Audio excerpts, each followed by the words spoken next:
How many properties did you own?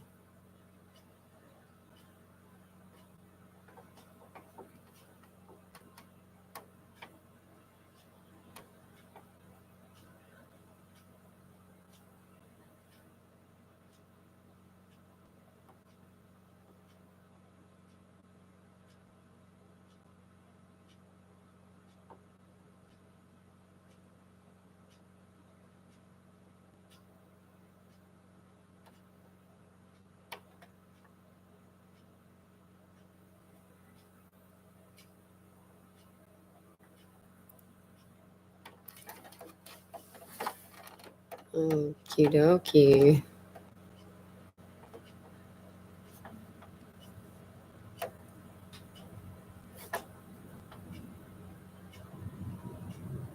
No.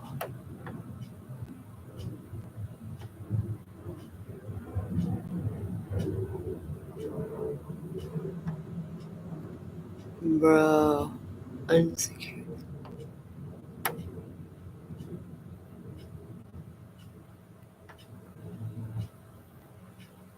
What?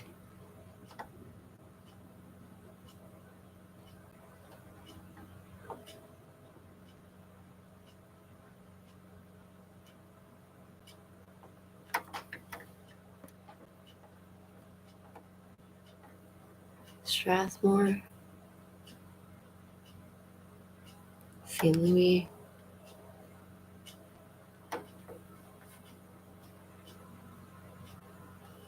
Stillview?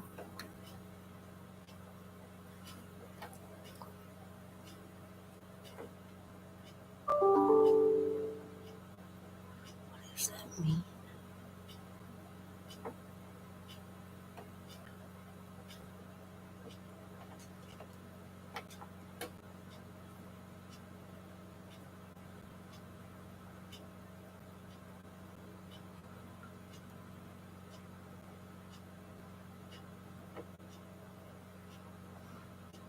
Sunnyside Brookhaven.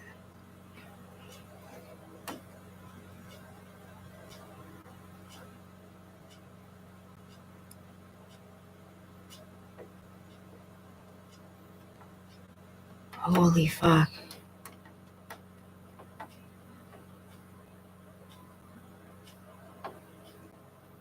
Springdale. What the fuck?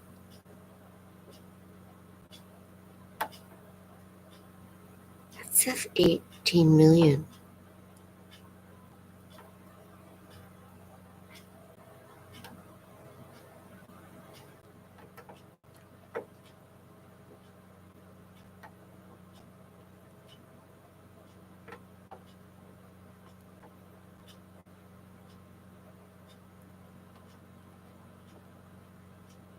That says 24.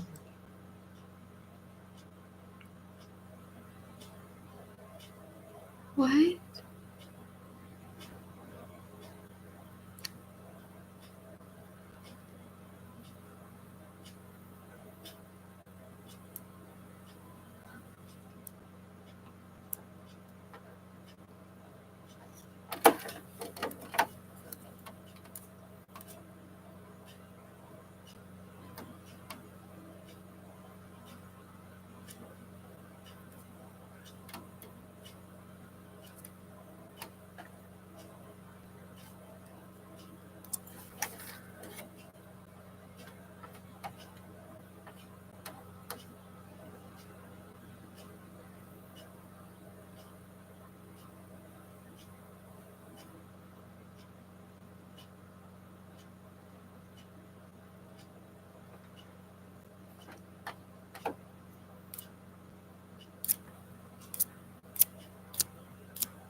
Oh my god.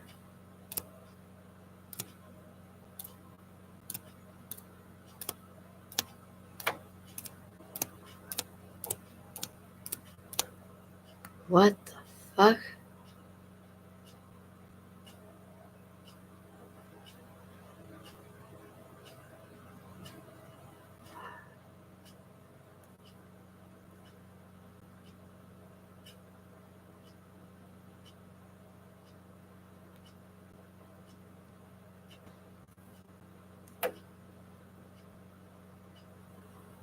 Okay.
It's highly doubtful.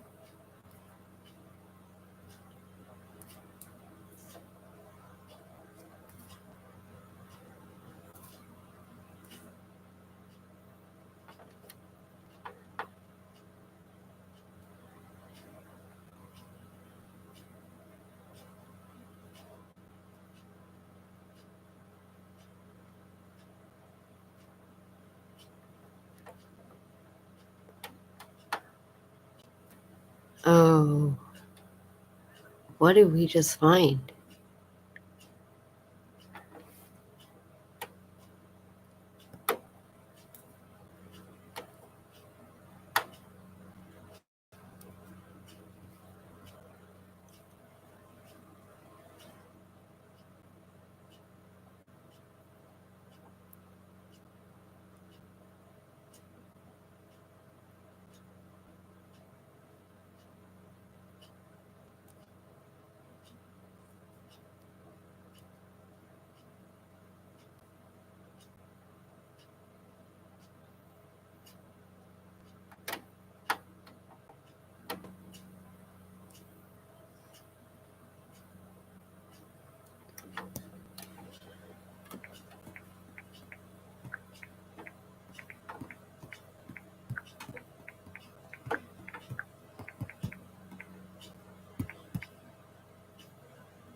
So dry.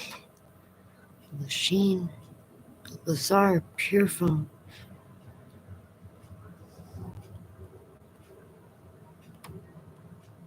That says employee. I don't know if you know this. You can't repo somebody's employees. Maybe you can. Oh, there only was Buck.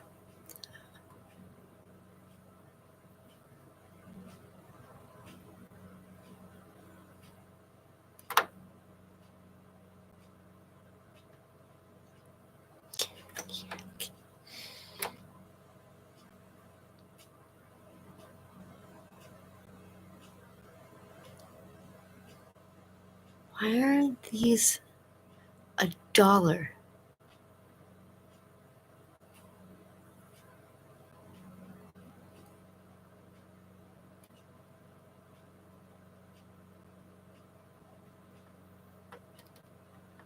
Oh, fuck.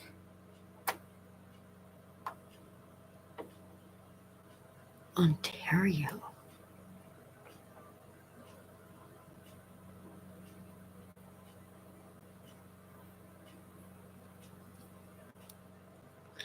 Oakville. These are. Oh my god. You were part of the car stealing business. Shown again. Burnaby. Winnipeg Avenue.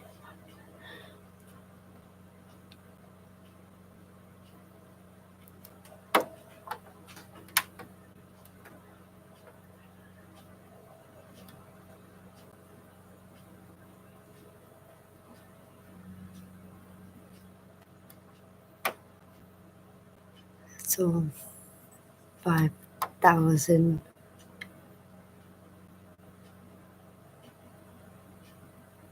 What the fuck?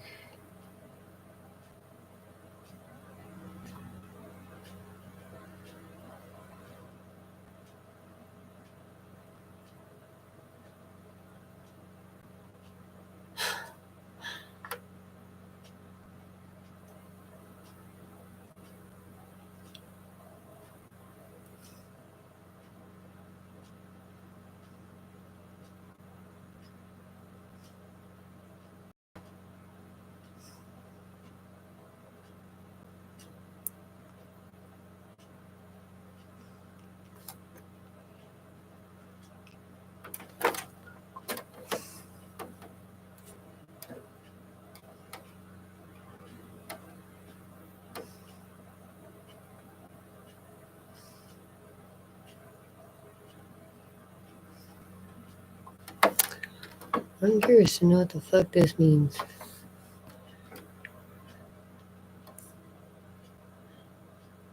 Okay.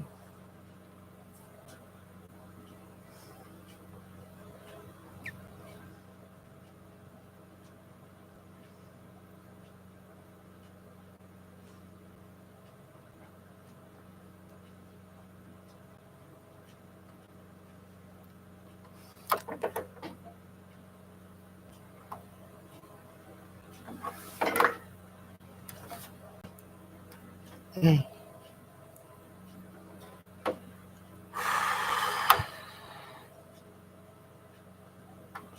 The fuck's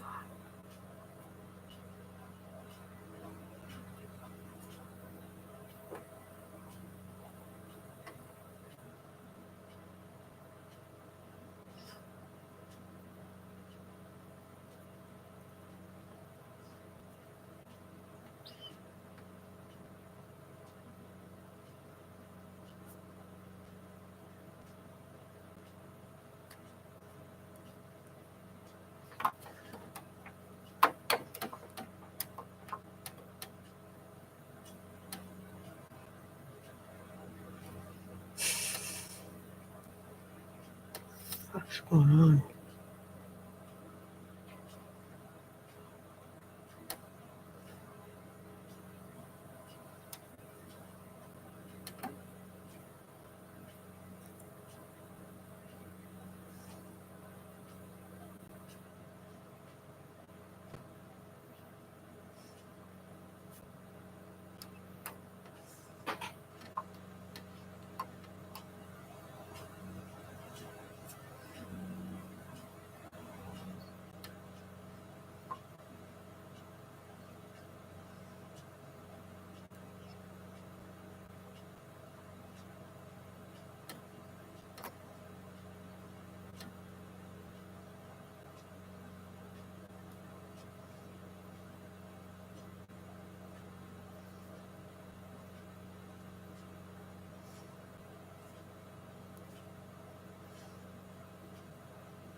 Huh.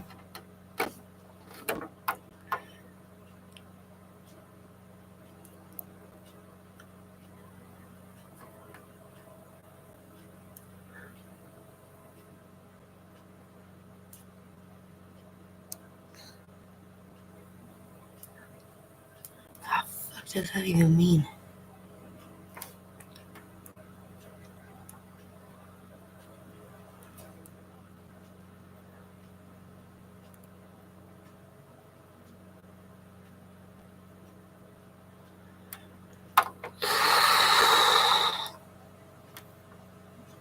Oh my god. Whatever.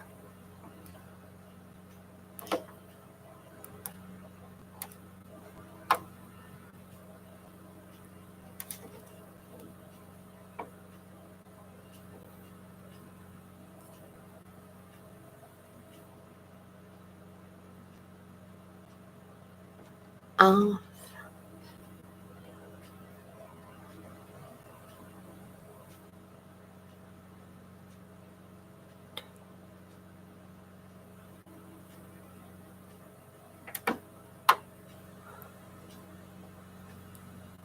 Blah, blah, blah.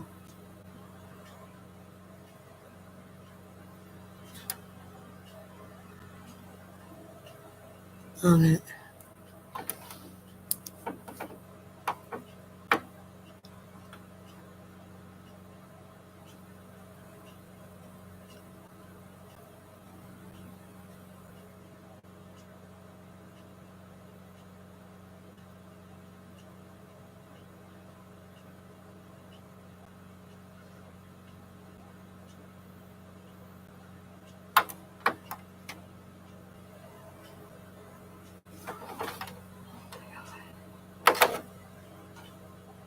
Oh my god.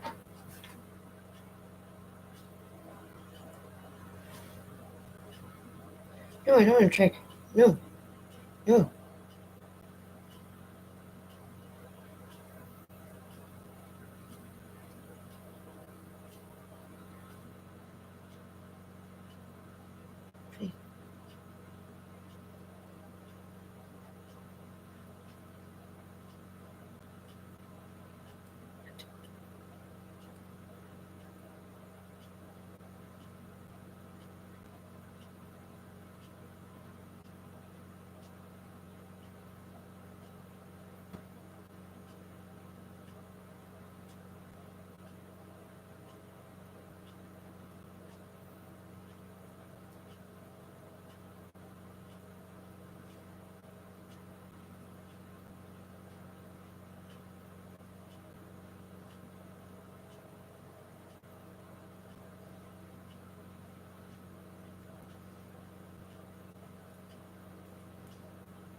Oh my god.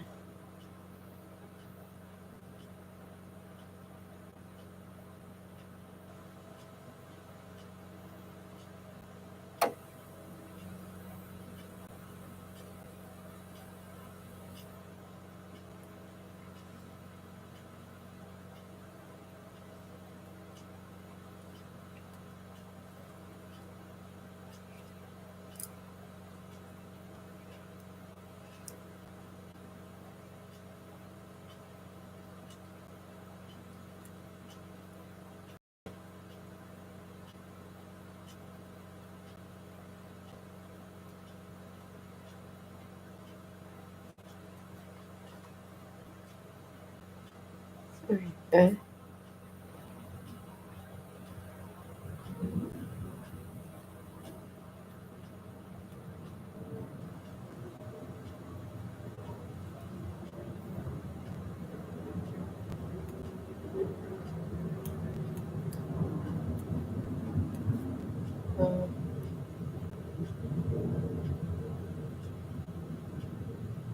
What was?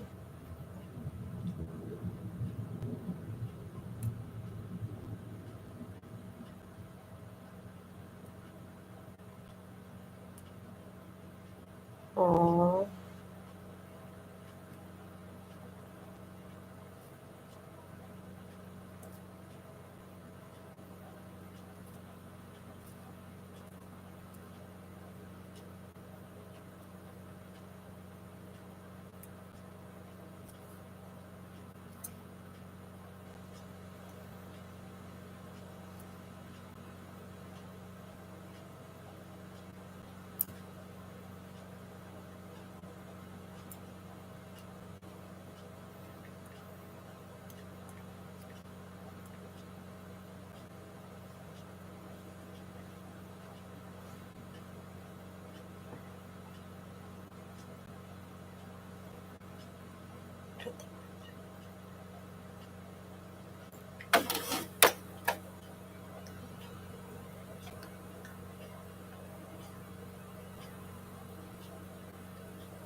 What?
I really hope you're still watching, Debbie. Please. You send my mom on your daughter, I send you on my mom. Please go deal with her before all my work is for naught. Because poking the head would be helpful.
Okay. Ooh.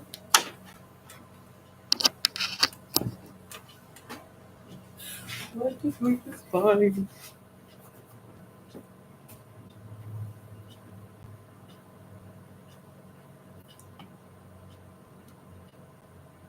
Come on, come on, come on, come on, come on. Come on.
Mm.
Okay.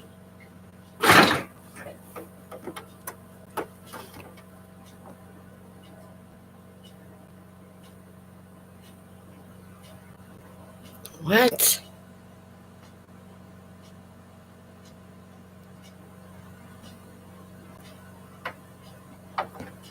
This is fucking stupid.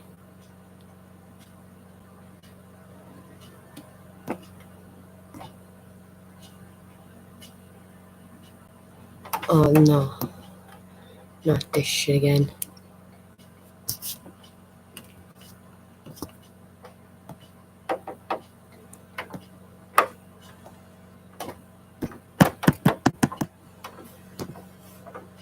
Contest. I want to contest it.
What?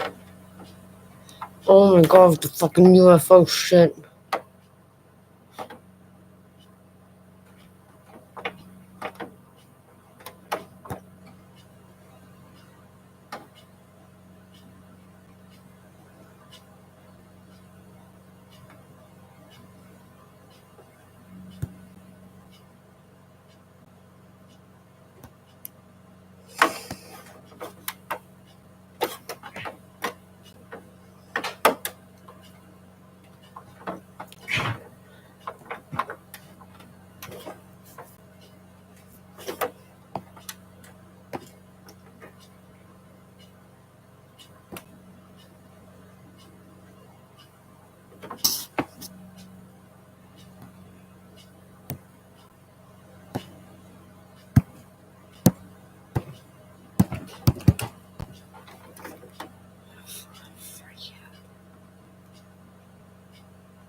Nah.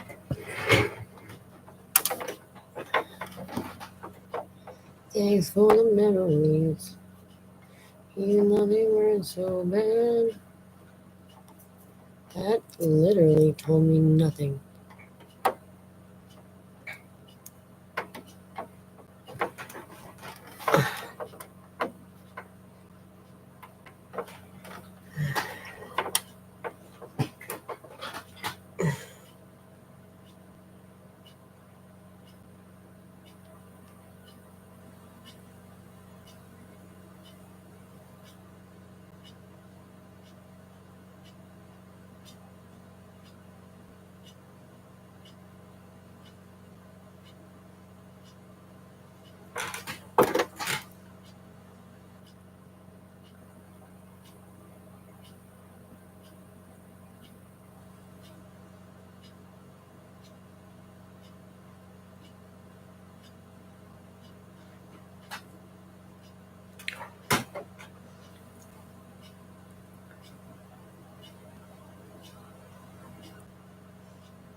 It's absolutely insane.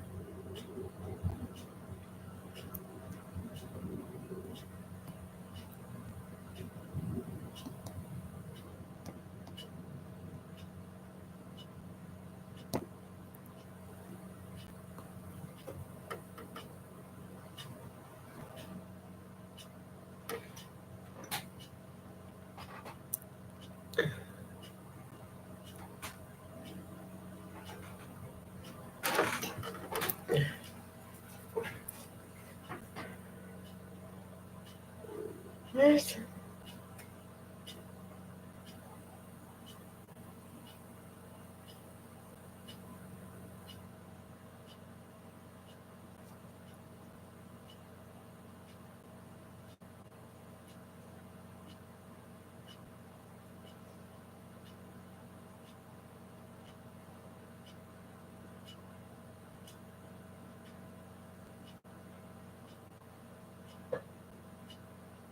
Mhm.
Oof. Crazy.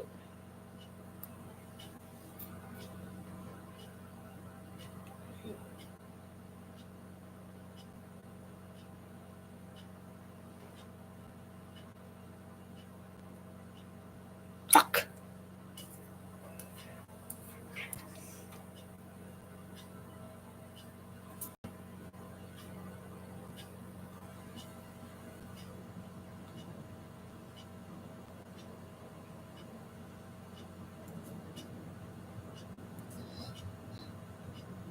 Okay, wait.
think.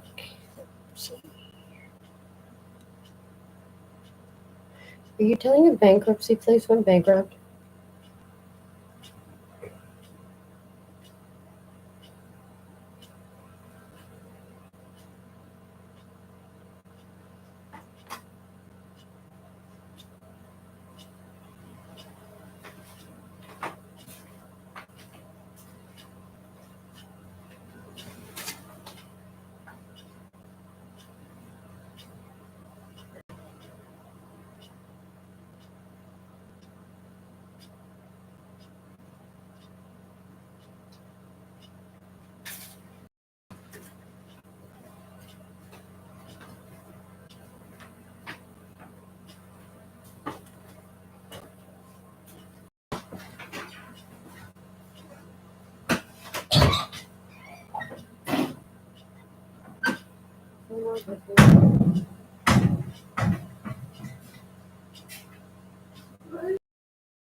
Mhm.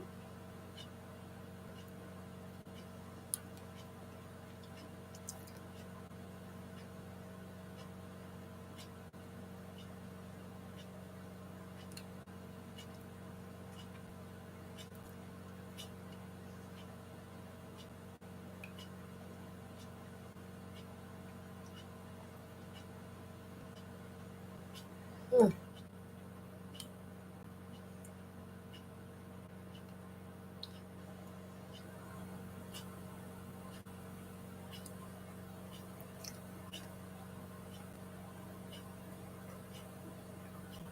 Mhm.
Are you serious?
Hmm.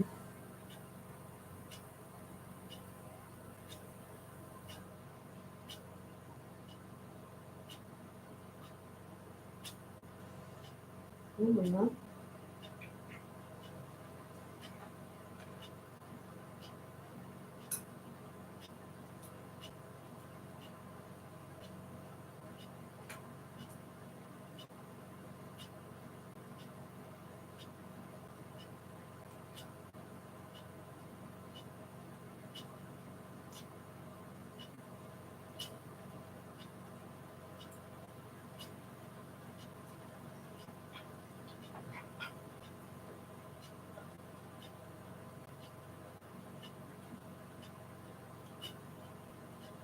Huh.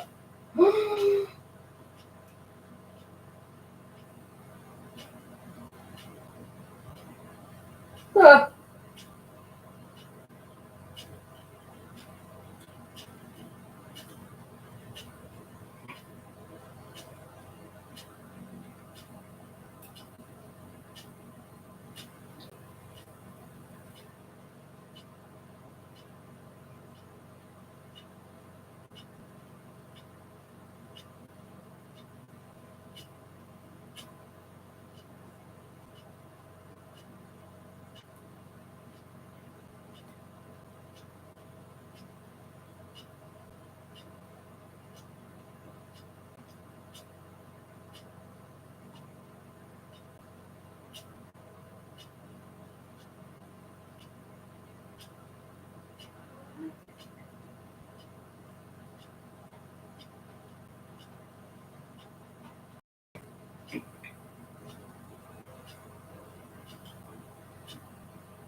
What?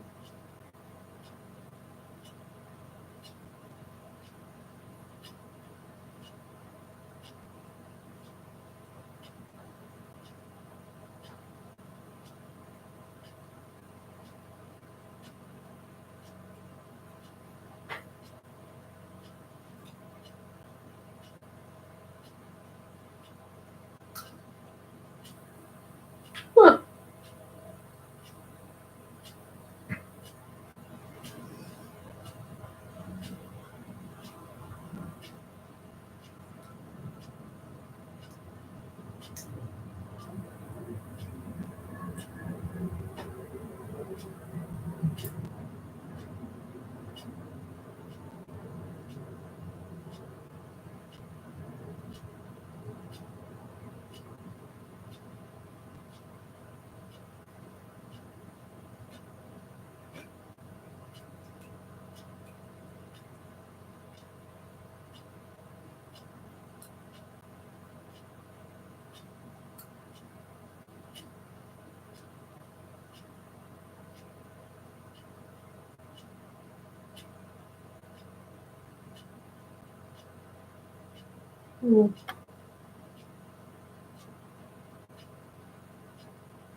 Hmm.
Hmm.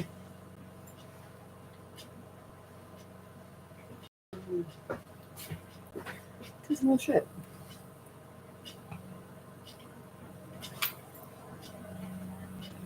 Okay.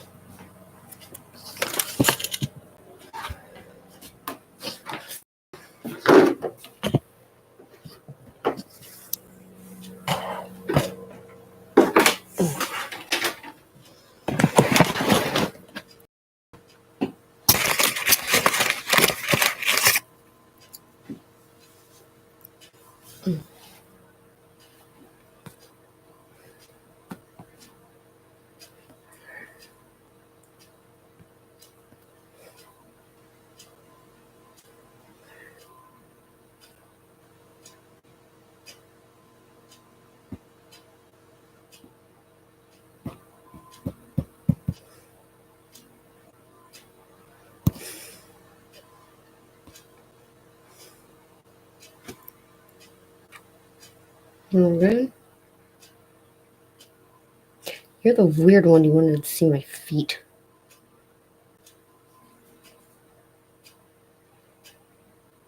Your name's Christian?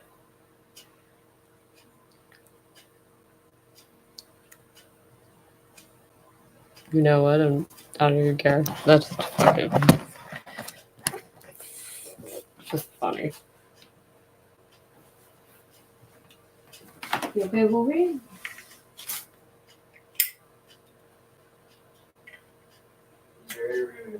What's up? You're alive.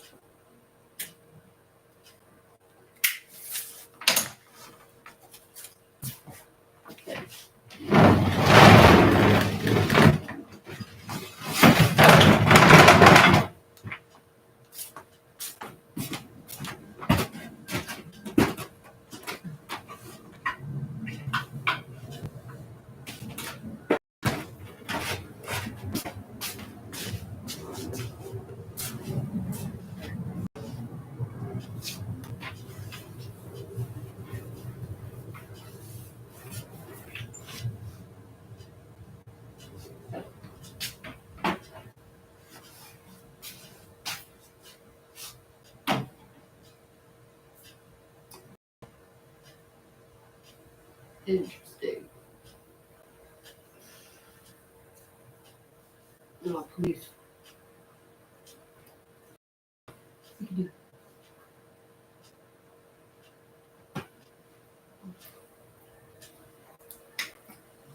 Okay.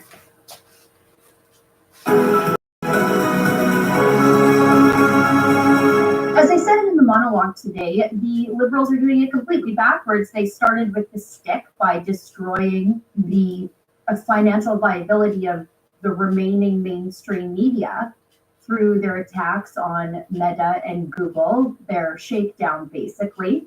And now they're coming in with the stick of a code of conduct for journalists.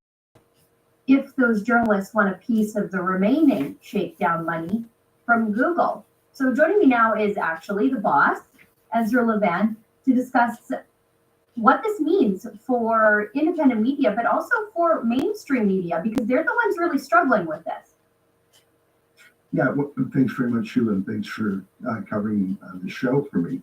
To be very candid, we don't yet know what this code of conduct means because they haven't written it. They haven't said who's going to write it.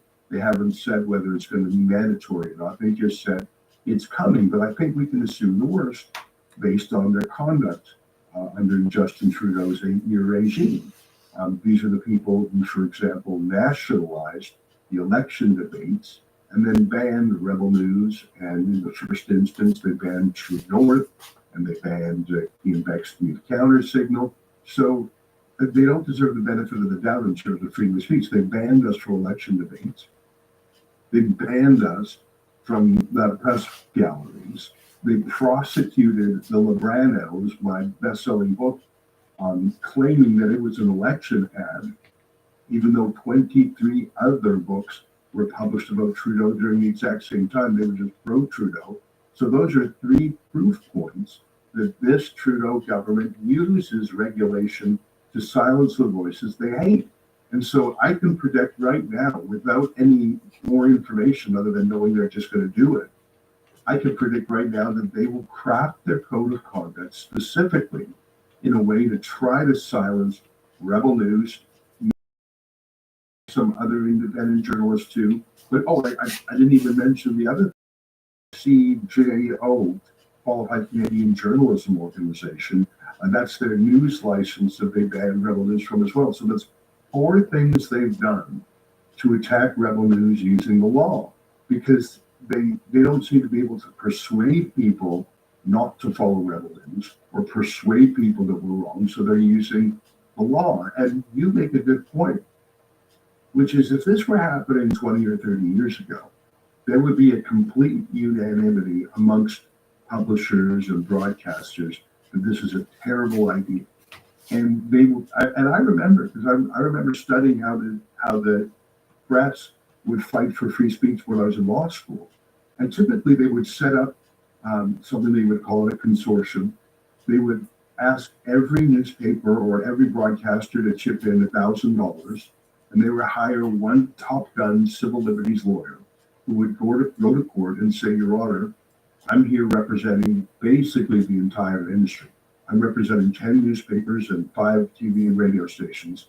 And here is what we're really worried about for free speech. And the courts would really listen, actually, to those lawyers because they knew that these were the people for free speech. When was the last time? That's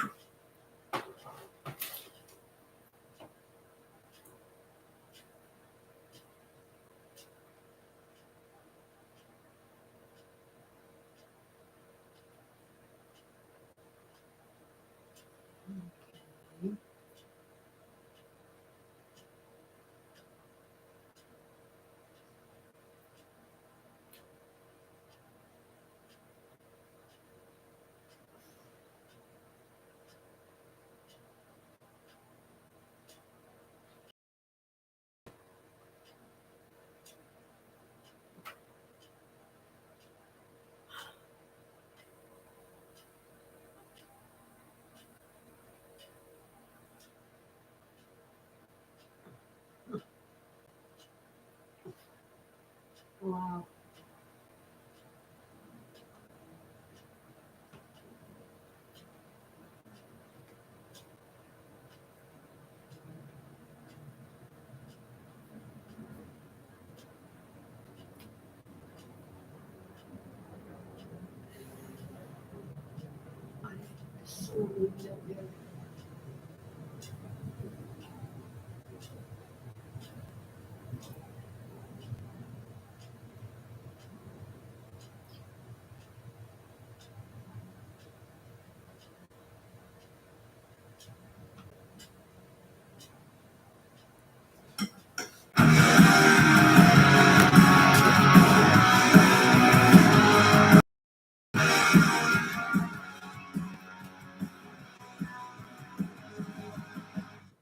The great satirist P.G. O'Rourke once said that the entire Soviet system came crumbling down because of size 9 Bulgarian shoes. People would wait in line for hours to buy anything in the Soviet Union, not knowing what they would be able to buy at the end of the line when it was their turn. And sometimes it was size 9 Bulgarian shoes, which were useless to them because they couldn't trade them for things they needed, like food. So the whole system came crashing down because of Bulgarian shoes. I think we may be headed for the same sort of thing with elite opinion in Canada. Maybe it's going to come crashing down shopping carts. My colleague over at the National Post, Colby Kosh, recently wrote that there is a national shopping cart crisis. Every year, tens of thousands of carts are abandoned. They go missing. They're wrecked. And all of the experts that the CBC talked to when it was reporting on this crisis blamed retailers or shoppers. The CBC itself said these carts were straying away from the parking lots where they were supposed to be left, as if they could move on their own. But let's get back to the experts. The experts, for instance, in Thunder Bay said it was sociopathic shoppers who would fill their carts and then push the cart all the way home so they didn't have to hire a cab or bring their vehicle.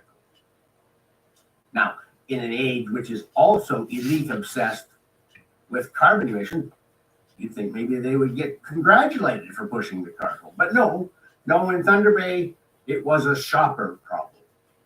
Most of the places across the country, it's a retailer problem. And lots of communities have recently implemented bylaws that require retailers either to have safety measures that keep the carts in the parking lots around their stores, or hire people to go and collect the carts and bring them. But not one of the experts quoted by the CBC said what is obvious to everyone. It's the homeless who take the cart. Sure, there are probably some juvenile delinquents who get out there and shove a cart down into a ravine just for the fun of it. Maybe they try a couple of rides down a hill first. But you don't see anyone in the numbers that you see among homeless people pushing carts down the street. In Edmonton, we have recently seen a sweep by the police of 8 large homeless encampments. They are finding dozens of shopping carts in each encampment. And that doesn't include the ones that are abandoned in the river valley, down ravines, in alleyways. The problem is homelessness. But elites will not say what the problem is. You see this in all sorts of ways. We have a major spike in violent crime in Canada. Since the Liberals came to power and changed the bail requirements in 2019, there has been a 40% increase in violent crime in Canada. Yet the experts all say, oh, no. So it has nothing to do with the fact that we are releasing more and more and more violent criminals on bail while they wait their trial. They're not being reintegrated fast enough into communities. That's the problem. It's not the bail changes. You see it the same with open use of drugs. Oh, that's not because we have safe injection sites and harm reduction programs. No. No, those are social pressures that are causing people to do that. We had a court case in BC 2 weeks ago that stopped the province from cracking down on open drug use, hard drugs, heroin, meth, fentanyl, in public parks and playgrounds. And the court said, no, it's probably a charter right for people to be able to shoot up where they want to. That's like the shopping cart myth. It's not the homeless, who all of us can see are the ones taking the carts. It's not the homeless, it's psychopathic shoppers. It's irresponsible retailers. And that's the problem with elite opinion in Canada these days on issue after issue after issue. They completely ignore what is obvious to all of us and stick with their woke, politically correct solutions. For Post Media, I'm Warren Country.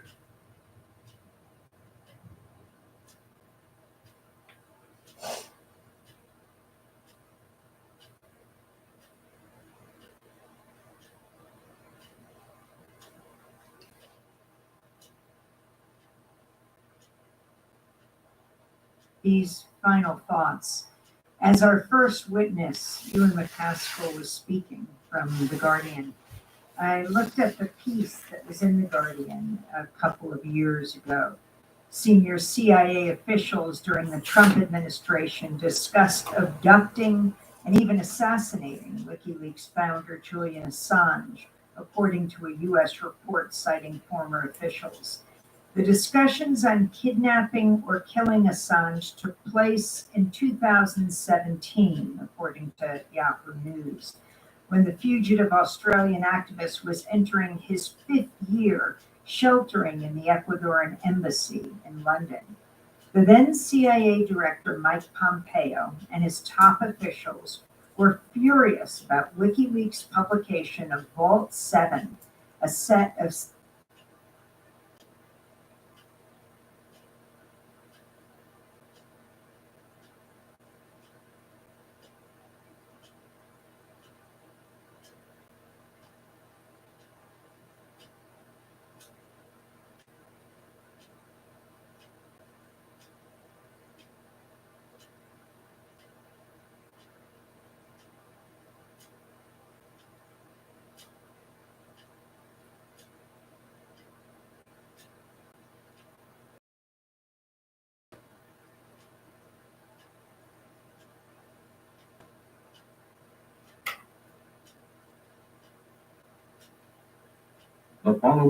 In the next 30 minutes, we'll share many secrets to success and personal wealth as we visit millionaire Russ Whitney on one of his countrywide wealth-building workshops.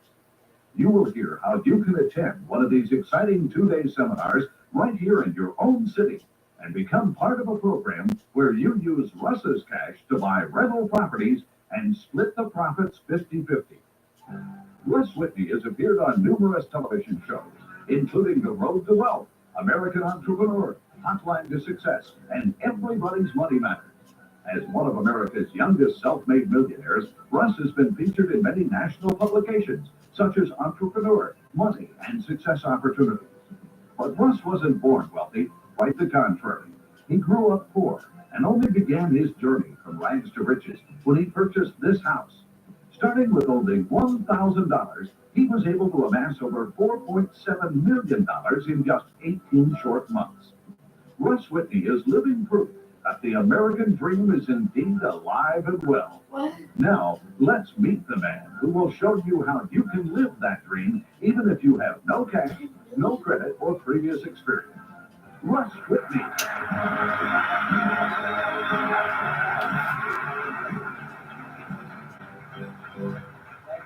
Well, folks, what I'd like to do is share with you how I took $1,000 in borrowed money and turned that into $4.7 million worth of real estate in just 18 months. Now, if you're like I was, and you've seen some shows on television that talk about how to make this money and use these techniques, I used to say to myself, how can these guys use all these techniques and buy all this real estate? I can't even get my first house. And you know what? I used to go to try to get loans from banks, and I'd get turned down because I didn't have a lot of credit. And then I finally developed a system, a proven system that worked for me, where I was able to get that seed capital. If you take your notepads and paper out right now, and if you're sitting home watching this show right now, take out paper and pencil, because I'm going to show you some real techniques that work. What I developed were realistic techniques, not hype tricks. And I'm going to show you right now. I developed an ad, which is what I call my gold mine ad, okay? And I placed this ad, and within 3 weeks, I had over 125 phone properties, distressed ones, foreclosed type properties. It's a lot easier to buy when you have sellers calling you trying to sell you a property. Now, what I'm going to show you here is the next 7 properties that I bought from those phone calls. I bought them all for no money down, and within 3 weeks put over $250,000 in tax-free cash in my pocket. And you know what you're going to see? None of these are $1 million deals. These are bread and butter deals that anybody can do if you follow the right system. Now look at that. You would drive by that and say, oh, but this is a guy who called me on the gold mine. Now remember, this is a 3-week period of which I got the calls. I only made 7 deals out of 100 calls. But again, I bought properties totaling almost $500,000, which put $250,000 in my pocket. Now this one is a man who has an estate property. His brother-in-law died, left him this property. Now this is actually 2 duplexes. If you look at both of those, there's 2 duplexes. Now the man wants to dump these because he already has an existing business. He's got no idea what to do with these 2 properties. So he called the gold mine ad. Now, in good shape, these duplexes are worth $60,000, okay? He wants to dump them. He's willing to get rid of them if I just assume the mortgages for $40,000. Now, what we have to do is just go down and evaluate it. Now, if you follow the steps in the quick cash system, I'll walk you through it as simply as I'm going to do right now. Follow me now. What I do is I go down and I look at these, and I look at this junk right here, and I say, if I hire a guy with a pickup truck for $100, I can haul that junk away. If I go down to Scotty's Home Builder, I can get 15 gallons of paint, and I can paint that for half around $300, which is what I did, because I'm not real good at handiwork. Well, here's what happens. I hire 3 kids, they paint and clean this up over 1 weekend, and look what I get. Now they're worth $120,000 in good shape. Remember, I assumed mortgages picked them up for about $80,000. And here's what I did. I put them on the market for $1,019, $20,000 below what they're worth. So I don't want to hold on to them. I want to get quick cash out of these to keep going. I had an offer within 2 days on this after a weekend's worth of work. I sell these things, turn them over in a week, and look at this. I made $19,659. Russ Whitney will be right back with another wealth-making idea in just a moment. Here's exciting news. Russ Whitney is bringing his 2-day wealth-building workshop to your city. When you attend, Russ will personally show you how to use his cash to buy rental property and split the profits 50-50 by becoming part of his Bird Dog network. Russ and his staff of top professionals will also show you how to buy property with no money down. Run a part or full-time business from your home that can earn thousands of dollars. Use a computer to make a fortune. Discover hidden profits and money, not only in real estate, but in many new rapidly exploding businesses. And how you can become a high-paid public speaker. Russ Whitney's 2-day wealth-building workshops are coming to New York and New Jersey. In Secaucus and White Plains, Friday, June 5th. In Manhattan, Saturday and Sunday, June 6th and 7th. And on Saturday, June 6th, and Monday, June 8th. Admission for these seminars is normally $99 at the door, but if you call right now, you can attend both days free. The toll-free number is 1-800-547-9600. Seating is limited for these one-time special free New York and New Jersey engagements of Russ Whitney's Wealth Building Workshop. By attending, you might take home a free cruise, money, or a computer. Call now for free admission at workshop locations nearest you. 1-800-547-9600. Don't miss out on this 1 in a million opportunity to attend Russ Whitney's 2-day wealth building workshop and become part of his huge My Cash Bird Dog network. Call toll free right now to ensure your reservation. Operators are standing by. Okay. We came here today just to see how we could better utilize our computer time, and so far everything has just been terrific. I want to learn more about the computer and the business opportunities that are offered. I saw the ad in the Detroit News, and I'm looking for a part-time job, and this seems to be one of the interesting and really lucrative. I want you to take a look at this for a minute. What do you think about that? Okay. How many of you have driven by or seen a boarded up, abandoned, beat up old property like that? Raise your hand if you haven't seen it. Okay, most of you have. Well, supposing I can show you how to buy it with no risk, without any money at all. You get a licensed, bonded contractor to do all the work in 10 days. You make a $12,000 check every time you do it, tax-free and have positive cash flow. How many of you be interested? How you doing? Okay. Does this guy want to sell? Okay. Bad? Okay, now, follow me for a moment, all right? Here's all I do. This guy will sell this for land value, and that's your key. And as you use the quick care system, I have pictures, diagrams. I show you exactly what to do step by step. This guy will sell for the land value. Now, in this case, because he doesn't think, well, let me show you. See that? You don't think this is worth any money. That's the kitchen, okay? Land value is $13,000. Now, I don't care if you're in a great neighborhood where the land value would be $50,000. When it's fixed up and the contractor does the work, it's all relative in the value. Well, follow me for a moment. I call up 3 contractors. I am not handy at all, okay? 3 contractors come in. I ask them, if you will paint it, put the doors in, clean it, do all the things that's necessary, how much will you charge me? My best estimate is $7,000.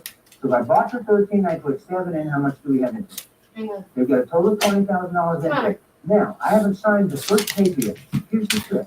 I call up an MAI appraiser. And again, I tell you what that means and exactly how to do that. But it's a designation of appraiser that comes in, and I ask for what's called a letter of intent and opinion, which basically says, Mr. Appraiser, you know real estate.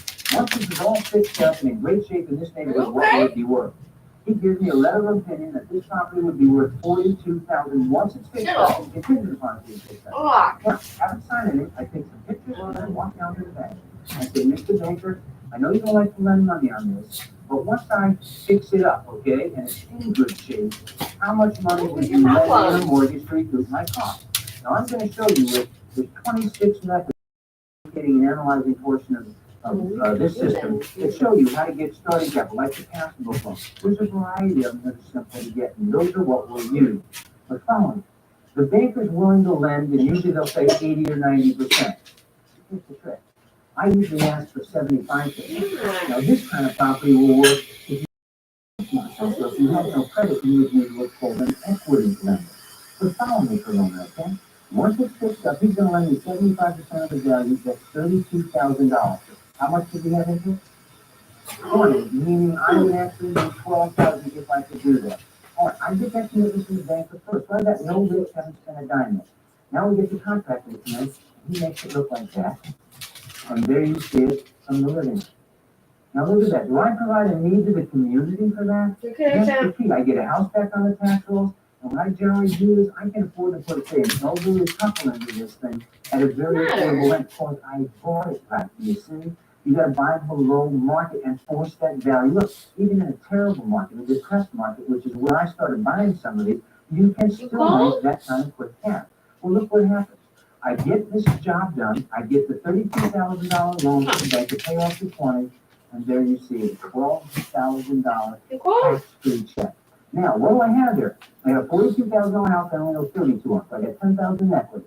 Of like the 12,000 in tax-free cash, I put a couple in there that I rent for $450, which is a darn fair rent for them, and my payment's $375. What's the matter? Positive cash flow too. That's fantastic. Russ will be right back, so stay tuned. Here's a personal invitation to attend his wealth building workshop right here in your city, and to find out how you can become part of his Use My You're Cash okay. Bird Dog Network to buy rental property. Please accept this invitation to join me and my staff when we visit your city this year. I'll personally conduct this entrepreneurial You're workshop okay. and share with you in greater detail the strategies discussed on the show. My staff and I are going to offer hands-on training in real estate investing, self-publishing, public speaking, personal computers, direct mail, and sales and marketing. One of these businesses is sure to suit you and your talent. All of them are easy to learn and will have you making money in no time. It has opened up a world to me that I didn't really know existed, that will allow me to utilize my talent. My Okay. impression of the whole session is that there was a tremendous amount of information had to be conveyed to us in a very short period of time, and I thought we did a very good job doing that. When you attend, you'll learn to use the newest techniques on buying and profiting from real estate in a depressed economy. Starting capital for any venture quickly. Get the newest government grants to start businesses or buy real estate. Get big borrowing power with the insider technique known as compensated balances. You'll learn to use a personal computer part-time at home to generate thousands of dollars in extra income. Break fear of failing or succeeding. Break the bad habits that have held you back and develop positive habits which will lead you to success. Don't miss Russ Whitney's two-day wealth building workshop and the opportunity to use his cash to buy rental properties and split the profits up to 50-50. In Secaucus and White Plains, Friday, June 5th.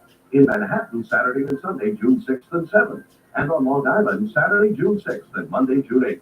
Tickets are normally $99 at the door, but if you call now, you can attend both days free. The toll-free number for registration and locations nearest you is 1-800-547-9600. Seating is limited for these special free New York and New Jersey engagements. By attending, you might take home a free cruise, money, or a computer. Admission is free, but only if you call now. 1-800-547-9600. Operators are standing by. If you're ready for a change in your life, this is the opportunity you've been looking for. Knowledge is one of the key ingredients to wealth, and just one new idea during this hands-on workshop could be the answer to your financial needs. Regular little house that you can buy anywhere in the USA. Now, if you follow the quick cash system, I not only show you where to buy them, what color to paint them to get the best appraisals from that MAI, how to manage them, how to get them rented immediately so you have virtually no risk. Look at it. 2 shutters, Scotty's Home Builders. I'll show you how to get them on each. You put a little railing in. Always paint the kitchens and bathrooms either yellow or white. Don't ask me why you get better appraisals with those colors, but you do. You put some plants in the front, and folks, take a look. Now, can you see that? Can you see the difference between things you've heard in the past on, say, a late night television show and reality? This is how we all started, folks. This is the truth about real estate. Take a look at this, though. On this one, I made almost a $14,000 check on this property using the same technique. Now, keep in mind here, okay, if you will, I was doing 3 or 4 of these a month. In that year, I made $750,000 tax-free. Still own a lot of those properties, still rent. Now, I'm not saying you could do 3 or 4 a month, but it's a cookie-cutter method with hundreds of techniques in there that I've used. I bought the course, and I indeed went out and bought that first property using none of my own credit, just like you said, using a couple of the techniques in the book. I used the VA assumption, and I asked that owner to take back a second mortgage so I didn't have to come up with a big down payment. I now own the property. I have $10,000 in equity, and I'm now building a financial future for my family.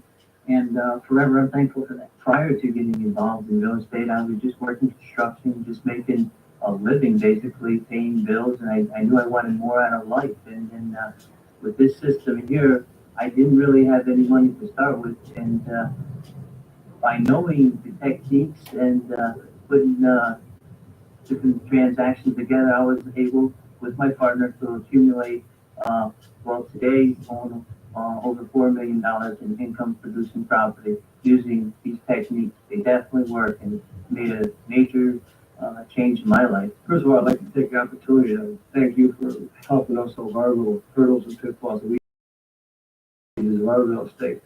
Back in that time, we always wanted a little independence. So through this course, what the last 5 to 7 years, we've been able to accumulate over $4 million worth of income producing properties. This banker called me, and he had a house worth $38,000. The man was being foreclosed on. He'd abandoned the house. I got the bank to give me a 75% loan on that because I'd done one with them. They didn't want the property back. Not only did I buy it for no money down, but look at this. After the bank trusted me on one, I got a check for $9,692, tax-free. Now, on the loan, my payment, even at 13% interest, is $343 a month. I rent it for $450, so I have positive cash flow, $9,000 in my pocket. I have $8,000 in equity. Now, I got to tell you something. When you work at a job and you make $9,000, you pay 28% in taxes. You have to pay $3,000 of money in taxes. This is loan money, not taxable. I get to keep the whole $9,600, and I don't pay 1 penny in tax on that money. That's the beauty of the quick cash system. It shows you how to keep all the money. Take a look at this. There's a multi-unit building. Now, you're going to use these kind of buildings for steady cash flow. This is 2 students bought it for no money down, pulled $6,000 out at the closing, a positive cash flow, made a $240,000 equity. That story and how they did it is in the quick cash system for you to follow. You'll see other things. For example, how to use a multi-unit building in a method that I found out about called discounted mortgages and seller subordinate. Now, that sounds real complicated. And it scared me first too, because I don't have a complete education. But I'll tell you what, once I realized that there's actually layman term explanations for these things, and you're going to find that I lay them out for you just like I talk, so any of you can do them. Look at this one here, okay? I stumbled upon a technique that I honed down into a system called FHA Title I loans. And you do this through government programs. Now, you may have heard that before, right? And I'm telling you, there's courses and systems that'll tell you they exist. I bang my head against the wall trying to get one of these things. Then I finally figured out that there's 12 pieces of documentation you need, simple to figure out. And when I found the right lending institution to go to, 2 weeks, I stumbled for 8 months before I figured out. And then after I figured out 2 weeks, I got a check for $17,500. An insured loan, insured by the government that anybody can get to fix these properties up. Stay tuned for more money-making ideas from Russ Whitney. Here's exciting news. Russ Whitney is bringing his 2-day wealth building workshop to your city. When you attend, Russ will personally show you how to use his cash to buy rental property and split the profits 50-50 by becoming part of his Bird Dog network. Russ and his staff of top professionals will also show you how to buy property with no money down. Run a part of their full-time business from your home that can earn thousands of dollars. Use a computer to make a fortune. Discover hidden profits and money, not only in real estate, but in many new rapidly exploding businesses. And how you can become a high-paid public speaker. Russ Whitney's 2-day wealth building workshops are coming to New York and New Jersey. In Secaucus and White Plains, Friday, June 5th. In Manhattan, Saturday and Sunday, June 6th and 7th. And on Long Island, Saturday, June 6th and Monday, June 8th. Admission for these seminars is normally $99 at the door. But if you call right now, you can attend both days free. The toll-free number is 1-800-547-9600. Seating is limited for these one-time special free New York and New Jersey engagements of Russ Whitney's Wealth Building Workshops. By attending, you might take home a free cruise, money, or a computer. Call now for free admission at workshop locations nearest you. 1-800-547-9600. Don't miss out on this one-in-a-million opportunity to attend Russ Whitney's 2-day wealth building workshop and become part of his Use My Cash Bird Dog network. Call toll-free right now to ensure your reservation. Operators are standing by. There's so many things to talk about here, for example, how to equity share, how to get co-mortgage orders. In other words, how to get money partners. Pretty soon I ran out of money. I needed some help. Well, I found some ads and some techniques for finding people. That's documented, and I'm not just telling you about the technique. Names of the people, the properties, the documentation I use is all in there for you to follow step by step. Commercial buildings. This was a very interesting one where I had to learn how to use what's called an exchange technique. Anybody can use one of these techniques. I got a $64,000 tax-free check with just that technique alone. I went out, I got 3 houses in the last 8 months. I built up $113,000 in equity. Through your course, I was able to build credit, came up with the money I needed, and I've been doing properties ever since. And this is this is a copy of a $10,000 check I got before I even closed on the property. This is another $30,000 check, which I just got a couple months ago, all thanks to the quick cash system. And it really is, it teaches you how to buy property in the real world through a technique that my partner and I learned called equity sharing. We were able to go out, research an area, and buy a parcel of land.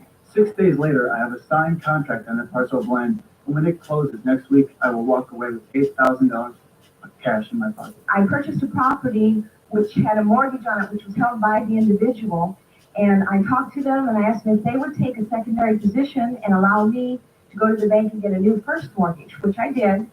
And with that money, I paid off every bill that I had. I bought 2 other pieces of property and I still walked out of the closing with a check for $36,000. I think anyone who is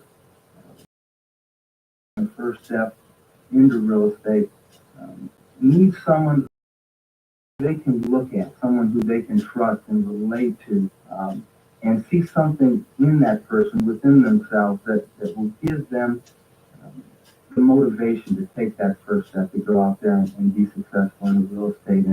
And for me, that person was you.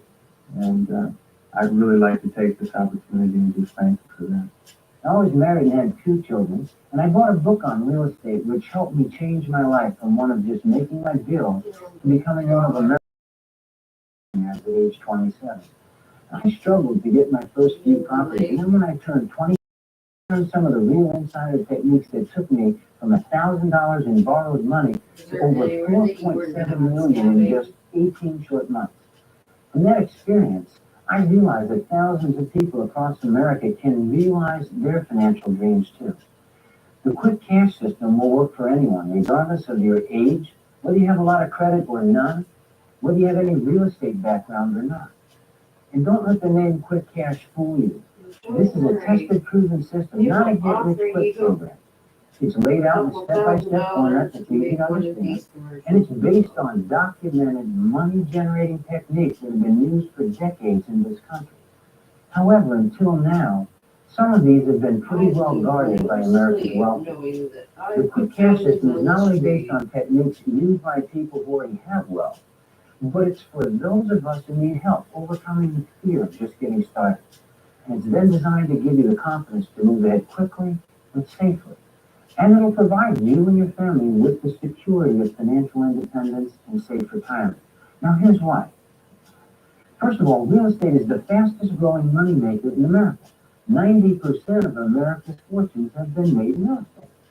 More Americans will probably become wealthy this year than ever before in our nation's history. Many of them with no prior experience will do it with real estate by using the techniques that you'll learn in this quick cash system. Also, it can be started part-time.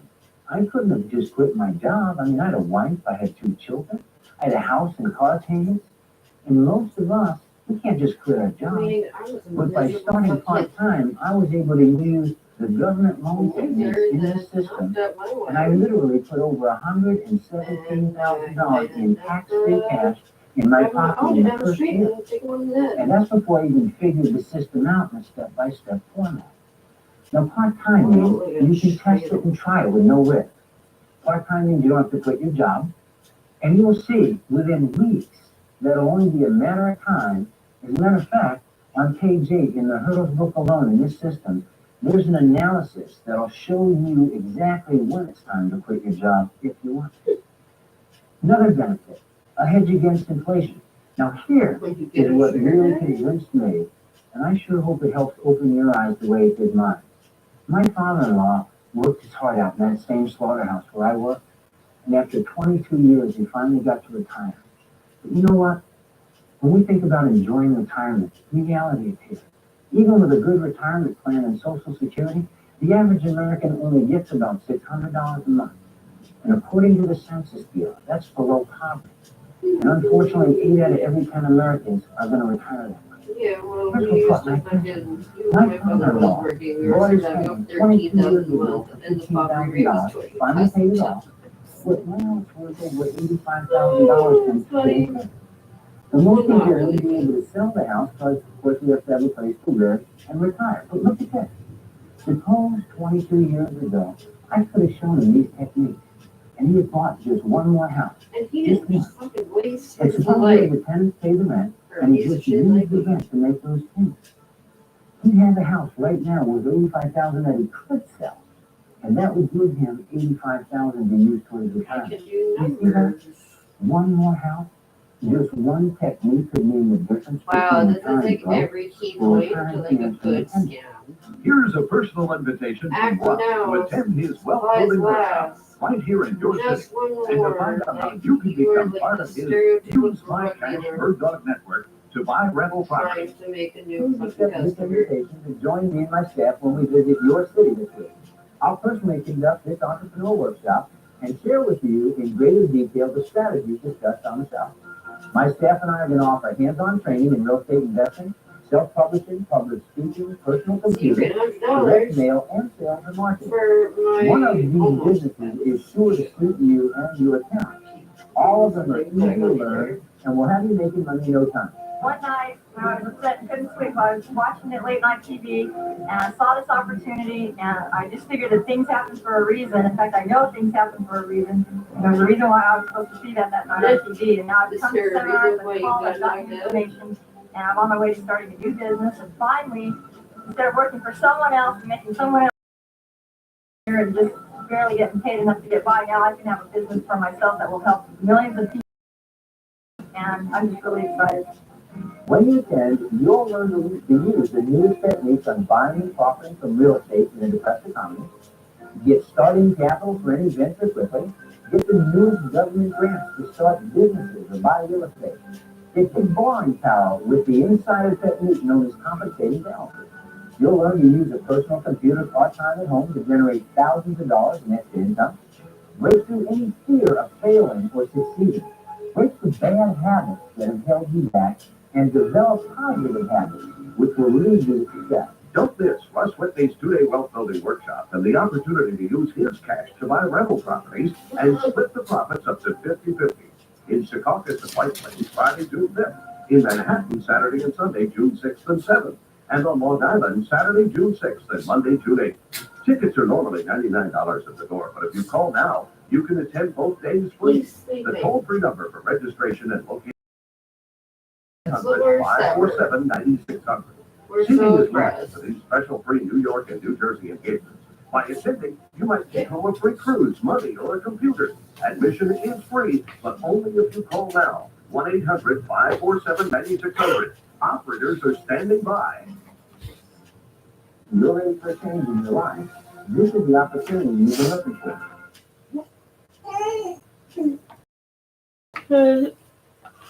Every single like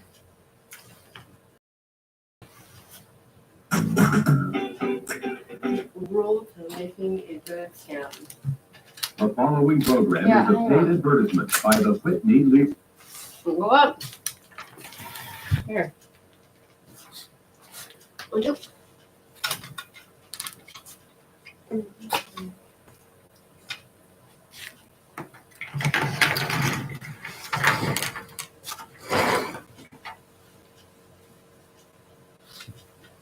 no, fuck no.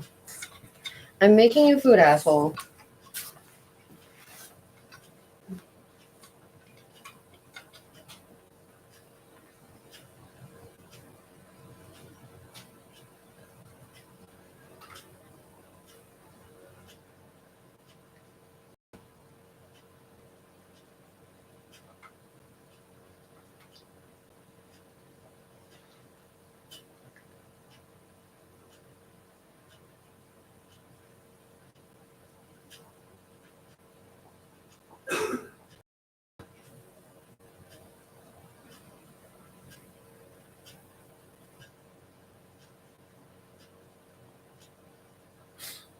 What?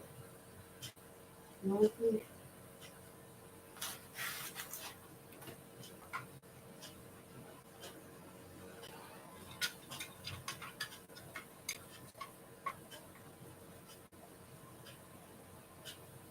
What?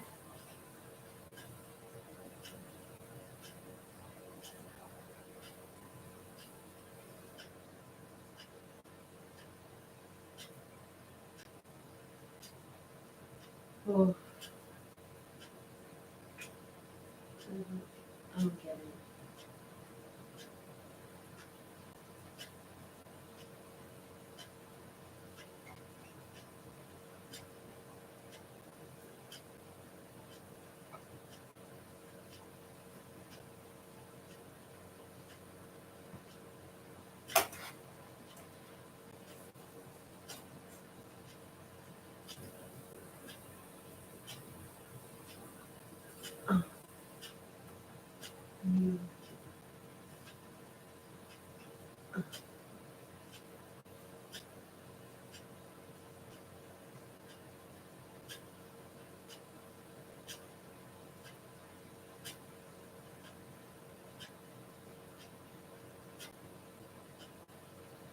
Hang on.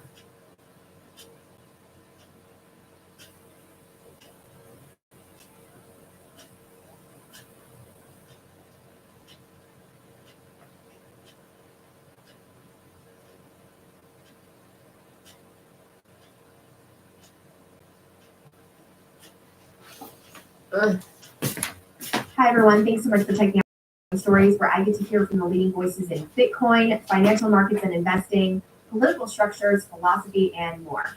Please make sure you're subscribed to the show, and if you're watching this on YouTube, like the video so more people see it, and hit that notifications button so you don't miss out on any new content. Podcast does not provide financial advice. It is for educational and entertainment purposes only. So make sure to do your own research before making any investment decision and be aware of your risk tolerance. I'm able to produce this show thanks to my sponsors, and I'm very picky about who I choose to partner with. So I hope you take the time to listen to the ad reads throughout the show. All right, now to my first partner, where I buy my Bitcoin, Swan. I partnered with Swan because it is a Bitcoin-only company focused on helping people save for their future and self-custody their Bitcoin, not trade it. You can start a direct deposit to take advantage of Bitcoin as a savings technology and learn how to take it off the exchange. Swan's mission is to educate 10 million future Bitcoiners through free resources and media projects like Hard Money. Swan also offers retirement planning with an IRA, tax loss harvesting, home equity conversion, and a white glove private client service.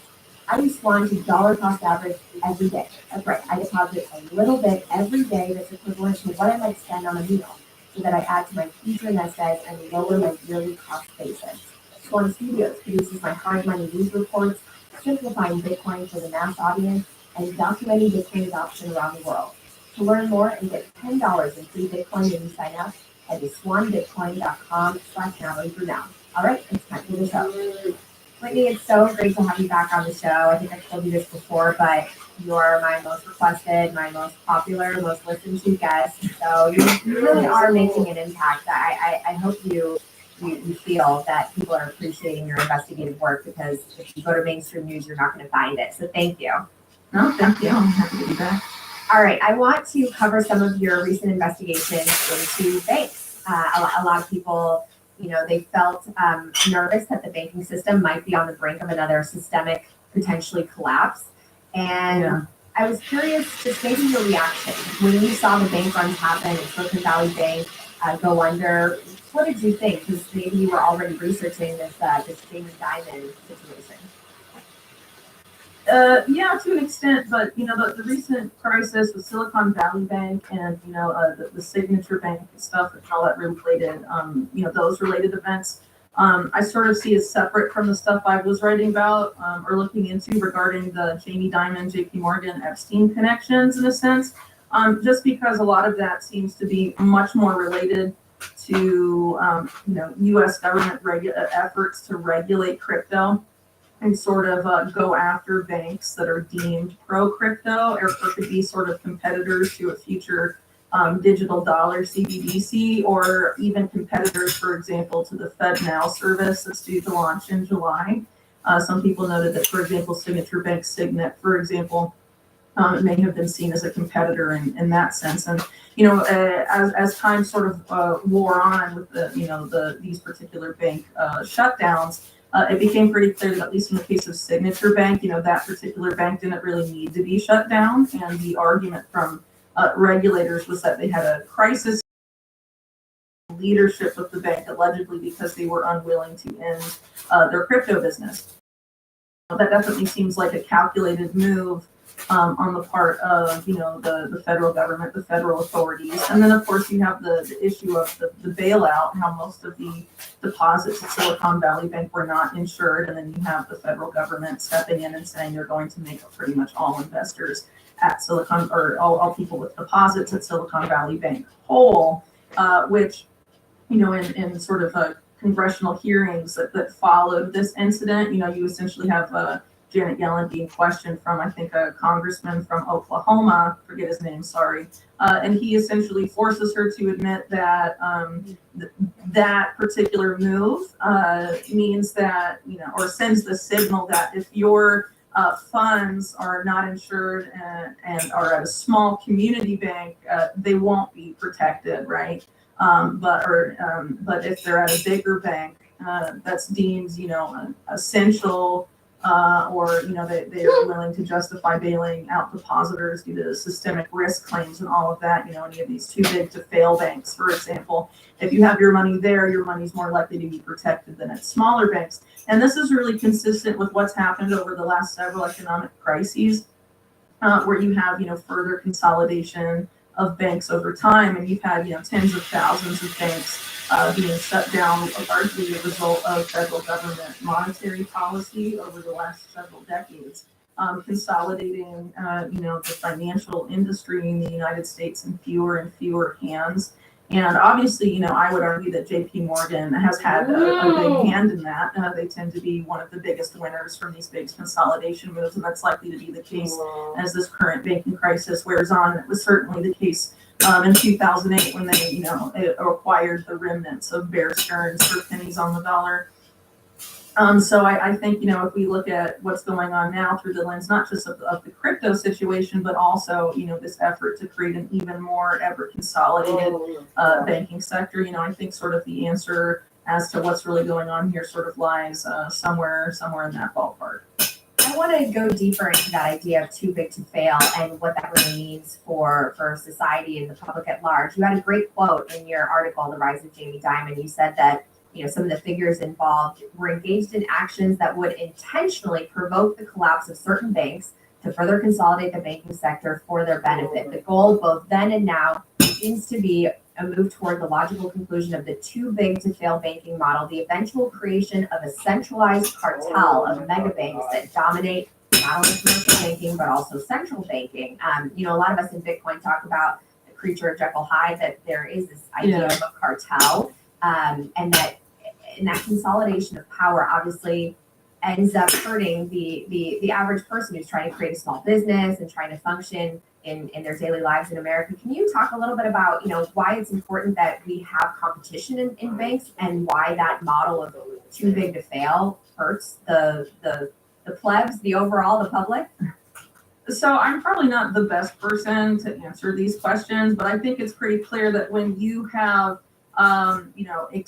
centralized or extreme centralized power, whether it's in the federal government or the banking, any industry, it tends to be more detrimental to the consumer than if it's more decentralized and there's greater competition, right? Because then you're more likely to have a superior product come out, not just necessarily have, slim pickings. This is what, the 3 choices you can choose from instead of 20, with less competition, you're going to have, poorer choices ultimately from the consumer end of things. And you tend to have people, when the power is increasingly centralized, control becomes a big issue and it stops being about, economic freedom to an extent and about how can we, use our power to further certain policy agendas.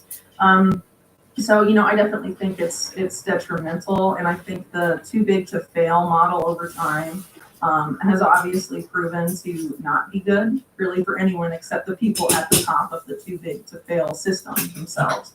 And I don't really, expect things to get better until there's major policy changes on that front. But as I just mentioned, it seems pretty likely that, at least as the federal government is concerned, they plan to further that model to its logical conclusion. And you have people like Edward Dowd, for example, saying in recent interviews that by 2025, there'll probably only be 6 banks left in the U.S. after this latest round of consolidation. And it's very hard not to see it, at least in this current iteration, as being intentional. And you could argue that maybe, in 2008, it may have been intentional as well. And some of the stuff I hope to show in the series I'm doing on the JP Morgan Epstein relationship, it really seems like, at least as it relates to the collapse of Bear Stearns, that collapse was intentional. And Jeffrey Epstein definitely seemed to have been very much in the center of that bank's collapse. And of course, it was absorbed, as I mentioned earlier, by JP Morgan. And there's really, if you look at the deeper histories of some of these financial crises in the past. So for example, in my book, and in my recent article, I've written a lot about the savings and loans crisis. Was, sort of allowed to happen to an extent because of administration, but then you have sort of a collaboration between intelligence linked figures and organized crime linked figures to basically loot a lot of these savings and loans institutions, and then they're rescued by the federal government or bundled up and then sold to these other bigger banks that allow them to grow and grow and grow in size, and sort of facilitating this too big to fail model that already in the 1980s was really coming into earnest. I mean, that's where it started. So this definitely seems to be an effort over control over the financial services and banking industry, because ultimately, as I'm sure your audience knows, whoever controls money controls the world, essentially, right? So if you can control financial services and banking, and you have your people dominating that industry, the more dominance they wield over that industry, the more control they exert, right? Whether it's on politicians or the public at large. For sure. I think I actually saw that interview with Edward Dowd talking about how there's going to be basically a handful of banks. And what's so interesting is that every time there's like this crisis and government intervention creating the moral hazards and some of the problems, the solution is more government intervention. And ultimately, like you mentioned, the power just concentrates to this small group of unelected elites. Makes me think of a quote from one of Saifedean's books, who wrote the Bitcoin Standard. He said, in the marriage between government and banks, no one knows who wears the pants, and you really don't, right? One controls the other, though. But so let's talk about your piece, because you wrote another phenomenal article, The Rise of Jamie Dimon. And man, so many of the same people, figures, companies from your books, One Nation Under Blackmail, which I have over there, they come back up. How shocking. So there are links. Let it cool down first.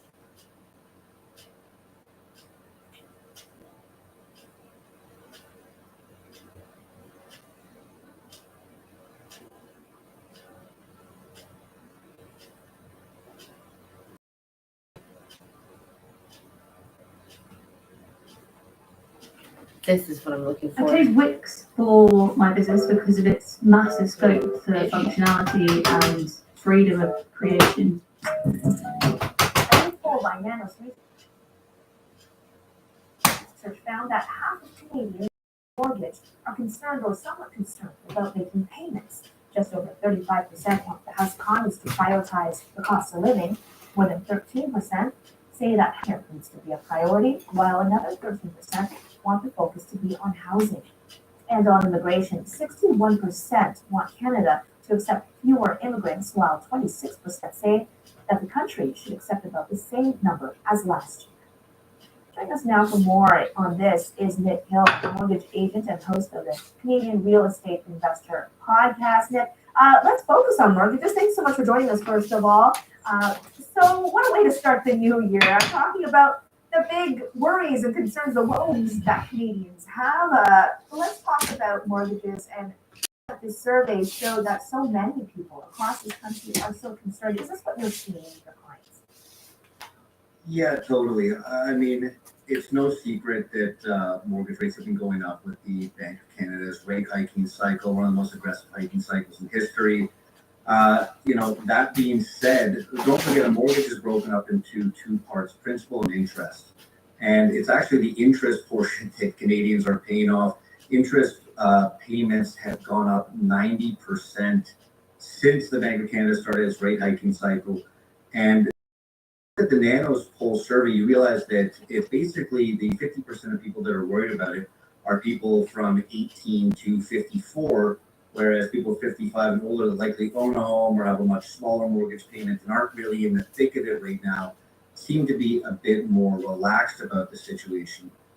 Now, unfortunately, I wish I had better news. The situation's likely, I know it's painful now, it's likely only going to get a little bit worse. There are 2.2 million mortgages up for renewal between 2024 and 2025, many of which were signed at, the rock bottom rates we saw in the last few years, stuff in the ones and the twos. And a lot of those people will unfortunately have to go back and renew at a 5, 6, or even 7%, which is tough due to what we've seen with inflation, the other rising costs of living, and obviously a massive part of Canadians' debt being it's likely the biggest being the biggest amount of debt that Canadians have. And just to further that point, Canadians are already quite in debt. For every dollar of disposable income that Canadians have, they're $1.82 in credit market debt. So it's just kind of a compounding effect that unfortunately is not going to be pretty for a lot of people. Are there some solutions out there for people who are concerned about their upcoming renewals? Yeah, I mean, there's not really a one size fits all. Everyone's probably heard this a million times. Cut back on spending. That's the obvious one that people are probably already doing. Myself have done that as well. The other thing is talk to your mortgage agent, your broker, your lender. Be proactive about it. I've said this before when I've been on here, and it's don't take the first first early renewal that they offer. Go back and negotiate. They don't want to be in the business of real estate. They want to keep you around as a customer. So go and make the banks and the lenders and the mortgage agents and brokers out there work for you. And again, the best piece of advice I can give is be proactive about it. There are a lot of talks in the industry and in the media about rate cuts coming this year. It's a little too early to know what those will look like. Hi. I can see them happening. I'm just not sure if they'll have a meaningful enough. He's been dying. But when you're dealing with percentages that equal hundreds of dollars a month or thousands in some cases, every dollar counts. Retail mortgage agent and host of the Community Real Estate Investor podcast. Thanks so much for taking the time today. I slap. This is a very bad idea. I didn't even see it. Break everything.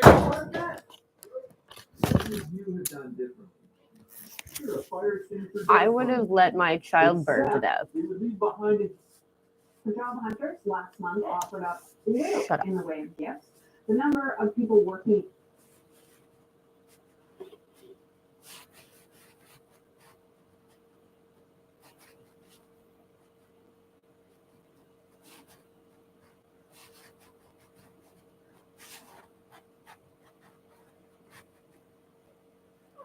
Well, jump down then.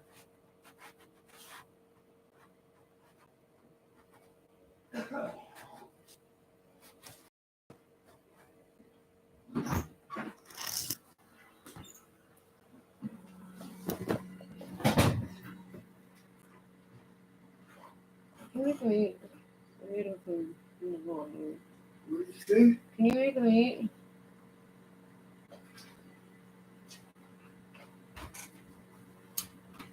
Okay. So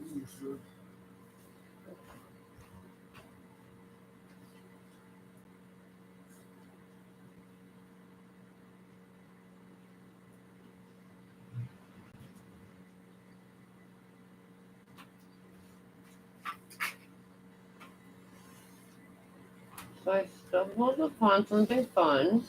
Yeah? Is there cigarettes? Over there. On the chair, red chair.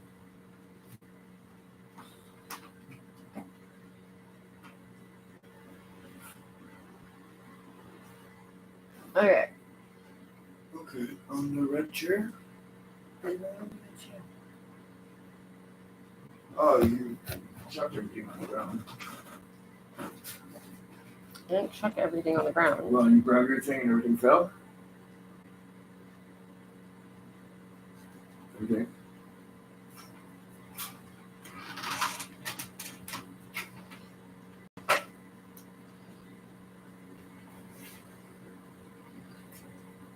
This all started with me trying to find who the fuck owns next door. Who's next door, sir? Who owns next door? Who owns next door? Which one? It's the person who did the snow removal thing during the big snowstorm we had at the beginning of December. There was a big snowstorm, and a guy contractor did a bunch of snow removal, or had a The one I bunch. was on TV or the radio. Yeah. Yeah. The one that was like, we were not prepared. We were still picking up the leaves. No, not even that one. Not even that was the city. Like this is like literally, he's in competition with whoever Keith's guy is. The guy's name is Dave. Yeah. Yeah, there's like 3 or 4 guys that does the snow.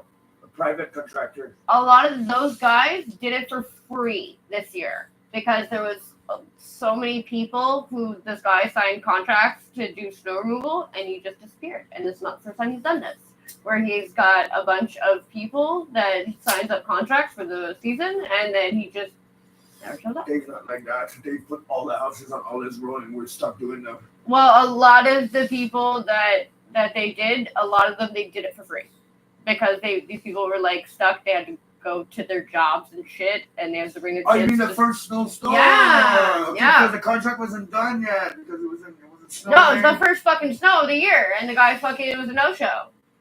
He didn't show up. And his company went bankrupt. As it turns out, the guy's company also owns next door, and Pine Beach, and 5,000 other fucking homes in the West Island. So are we looking to get admitted as a landlord, or are we not looking to not have this guy? I'm wondering what happens. Like, what happens when a real estate company goes bankrupt? What happens to those homes? They go empty? Yes, sir, they do. Oh my god.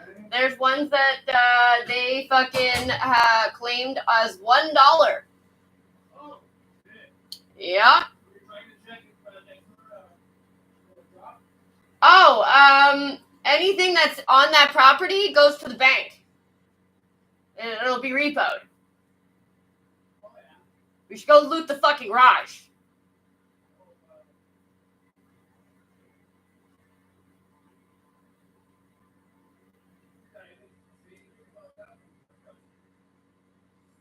Well, it's the fucking bank who's gonna take it, like.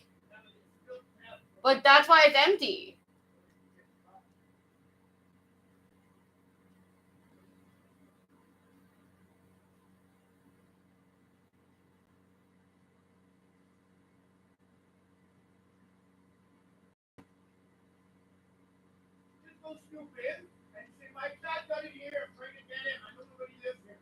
Yeah, I go at nighttime when everybody's asleep.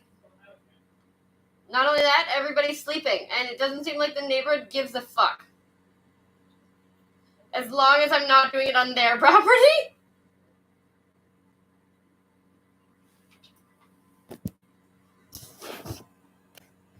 Oh, you fucking cunt.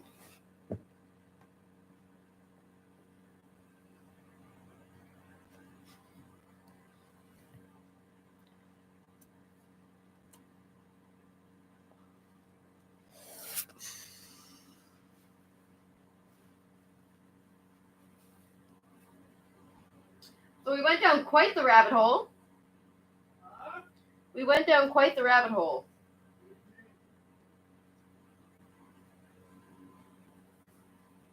Because, I think, because the hey, it's snowing. Yay! Oh my god. The dog just got scared.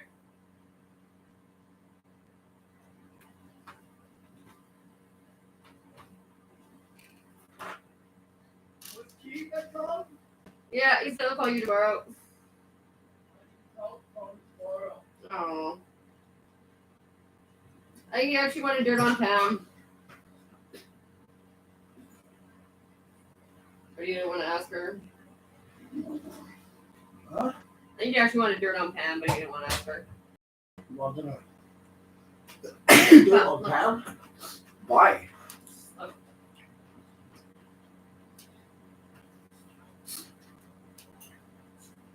In the matter of vacancy, this is the guy Dave Bo Palouse. Oh my god, long. So Mariano Delecas is the guy who is the trustee. Their company is Ginsberg and Greengas Associates. This is is a form for where? This is his bankruptcy claim. Oh, okay. I thought it was a bankruptcy claim from next door. Okay, look at this. These are all the properties Oh my god. in the West Island. That has 240 fucking pages of properties. There's like 35 properties on each. There's over 5,000 Oh properties. my god, there's three. 1, 2, 3. Fuck. God. Oh, fuck. And I found It's it. like Look, 60. Pine Beach. It's like 60 on each. And look how much they're valued 247. at. 235,000.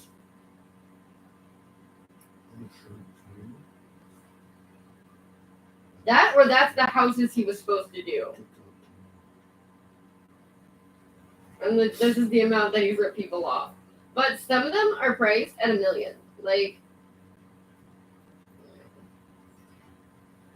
$1 million.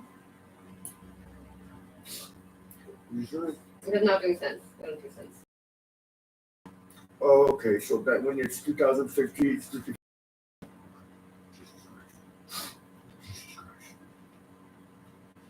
Coffee ready? Yeah, sure, yeah.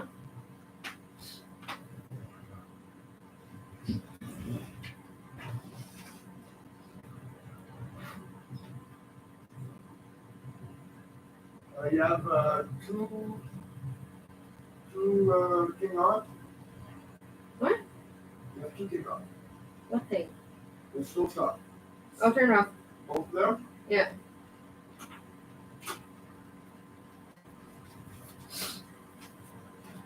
So the Greenberg and Green Gas, that is the company that is the doing the fucking what do you call it?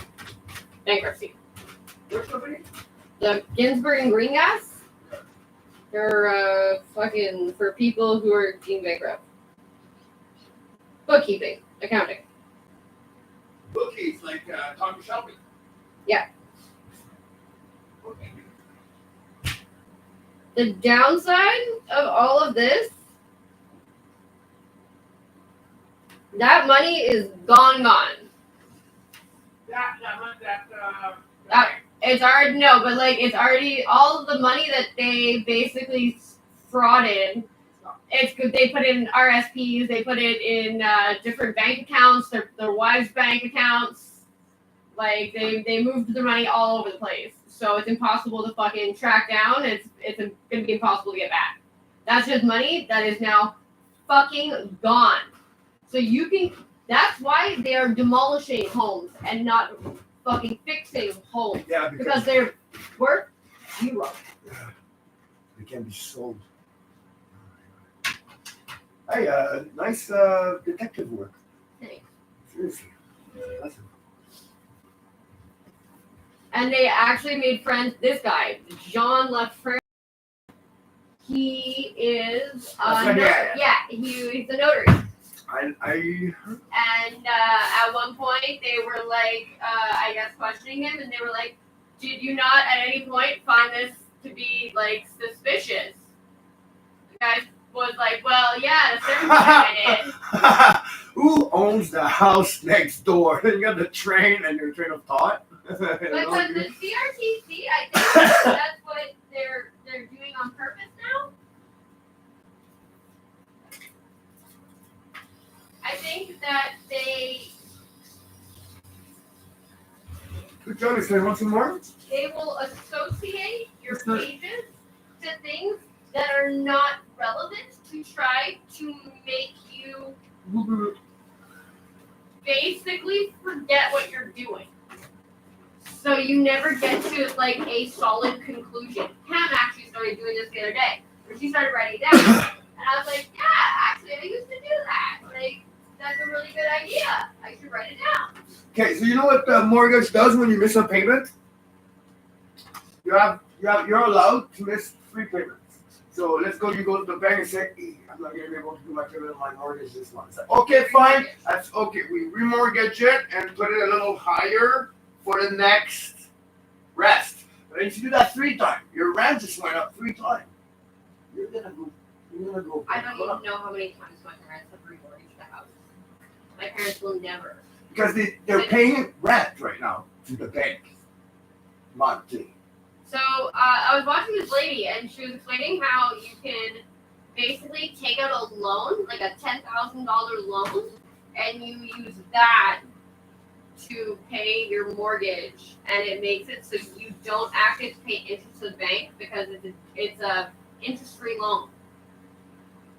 Yeah, it's very interesting how she was phrasing it, and it seems like really simplistic, but like it's mostly kind of going between the line of what would be considered legal and illegal, and I guess as long as the IRS is looking after you, you're fine. Because I know that in Montreal, if I want to get a house, they're not going to really give me the house if I only have an amount of money. But if I want to get a duplex building or a 6-apartment building, and I get 25 grand, I go to the bank and I'm like, hey, I have 25 grand. I want to buy this for rentals and I want to make money out of it. They will invest the rest and give you a mortgage just because you will make money. Isn't it interesting how all the Jews and everything, and we're like, the Jews, we love the Jews. Oh yeah. Wonder why that is. Could it be because they own all of these buildings? Oh yeah. You know the guy on the corner from Dom's? Which one? The guy with glasses, always fucking has the tank top on. Tank top. Yeah, he's Jewish. His father. He owns all the buildings in Lachine because of his father. Oh wow. But he also is a scumbag and does fucked up shit like a mom that can't pay fucking, what do you call it, can't pay her rent, and he will be like, okay, no problem, give me a blowjob and I'll let it slide for a few more days. Yep. Gary's a fucking piece of shit. And I'm pretty sure he cooperates with police. Because when Kalau got busted, they were there. Yeah, they were on his property looking underneath the barbecue that was on the floor. And I was like, well, that's weird. Why would they be on Jerry's lawn? Like, as if he's helping them with the investigation. Right when Kalau gets busted. And then he disappeared for like X amount of time. So I was like, oh, maybe Jerry was involved and Jerry got busted too. I don't think so. I think they pay him to go on a fucking suite. And once everything calms down, he comes back around. And I think that's how they kind of compensate him for, what do you call it? For being a rat. Yep. Or being an informant. No, it's a consultant. Informant. When they are on the scene, they're consultant. Right. It's above ground. Very much above ground. Tell them what you know, and tell them what you saw, and you tell them what's going on and maybe what's going to be happening. Why don't they ever bug Gary? They never bug Gary. Even though he's fucking drunk, like fucking all summer long and just being belligerent. What are you doing? Hey! I just fed you. Oh, what's Here, coffee is done. Please.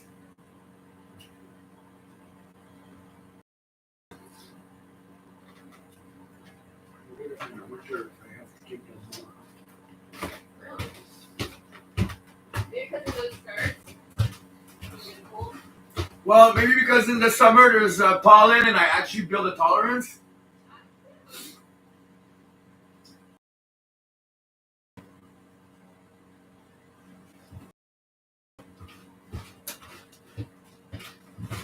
I totally think that's why all the houses that are being built, because I was looking at the houses for sale in Dorval, and they're all made within the past 2 decades.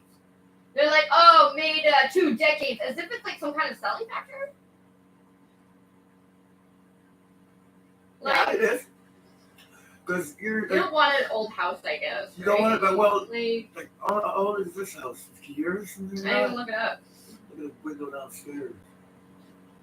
You got those kind of windows. Look upstairs. This is a new, like 20 years ago kind of technology with the doors, windows. change all that. Because this house probably had aluminum frames. Remember those old new aluminum frames? Fucking kill you. Kidding.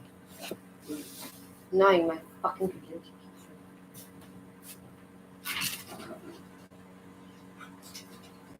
Do you want Catherine hot dog again, or do you want the chicken? Oh, chicken? Let's go on for you. Maybe grab her, I'll be one. I mean, if you're offering. Well, I'm not hungry right now. Are you good?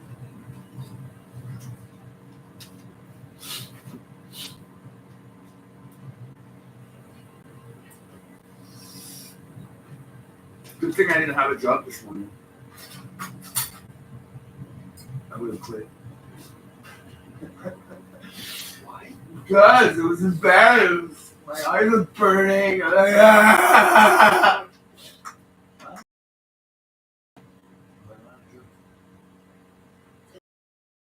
Things, except drugs, apparently. Otherwise, you're very much like,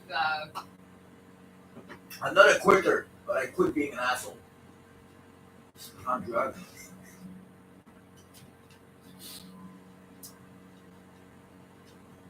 oh no, yeah, no, I'm not saying anything, but I very much agree. Well, I wouldn't know if you.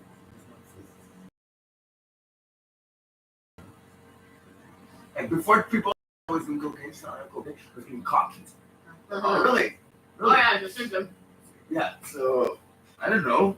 Oh no, you think you are the shit. Yeah, and you're just being an asshole.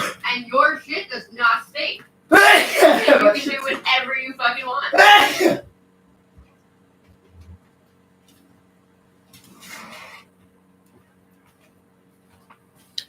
It's my time. Well, I'm sorry. Not you. I don't know why I wasted like fucking hours on this.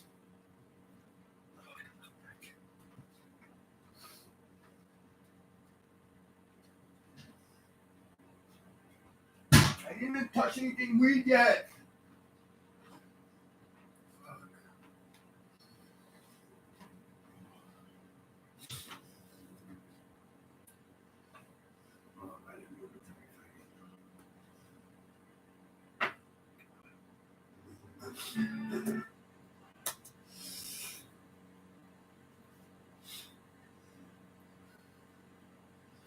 I wish he had the same taste in clothes that he has taste for his office. Wait. I don't get it. Our landlord, remember his office? Nice painting. Why does our landlord's just like choice in his attire bother you so much? Because he has money. He dresses like it. Yeah. Dress like you have money, don't dress like you have taste. In that statement, the family fears their daughter is the latest victim of inadequate and unjust policing services mislead. Until Trevor Roy Sunshine was arrested in relation to the stabbing, he's been charged with. Is that his girlfriend? It's not uncommon at this point. It's in Boston. That's true. I heard that a woman was raped on public transit and nobody even called the police. Yeah! How the fuck do you get raped on a public transit system and like there's people around and nobody did anything in Philly? I was like, that's just actually terrible though. I found this kid or something.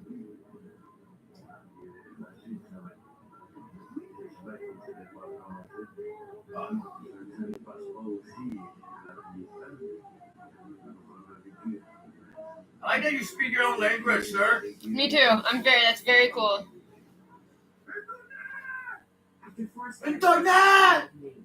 Thousands were forced to evacuate, but some members from the indigenous First Nations. These people are so cool. And protect their ancestral homes at all costs. They dig like moats.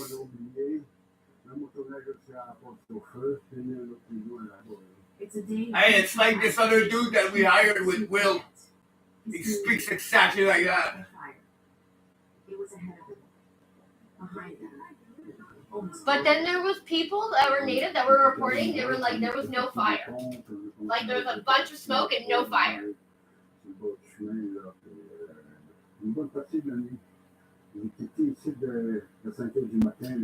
They're like fucking working, eh? And the owners of other cottages in the area banded together. But they He didn't started water stuff, so it doesn't burn. You have a fire, even if you, like the fire before it touches the tree, it'll dry it out and it'll burn the tree. It doesn't matter if it's wet or not. It's so hot. Yes, this is the same guy. This guy's great. He's awesome. But there were people who were like, I didn't see any fire. I saw a whole lot of smoke and no fire. And they said that like our whole town burned to the ground. They're trying to get native people off their reserves. It was a 45-day fight to save his home and the 20 other neighboring shanties. Over the weeks, They were trying to arrest him. A lot of the time, they were trying to say that you're a cause for danger, being a danger to the public. 32 people People that make those decisions. Yeah, no, and he was like, you can't force me to leave my land. Like, it's my choice to stay on my fucking land if I want to. They're like, yeah, but you're putting first responders in danger at that point.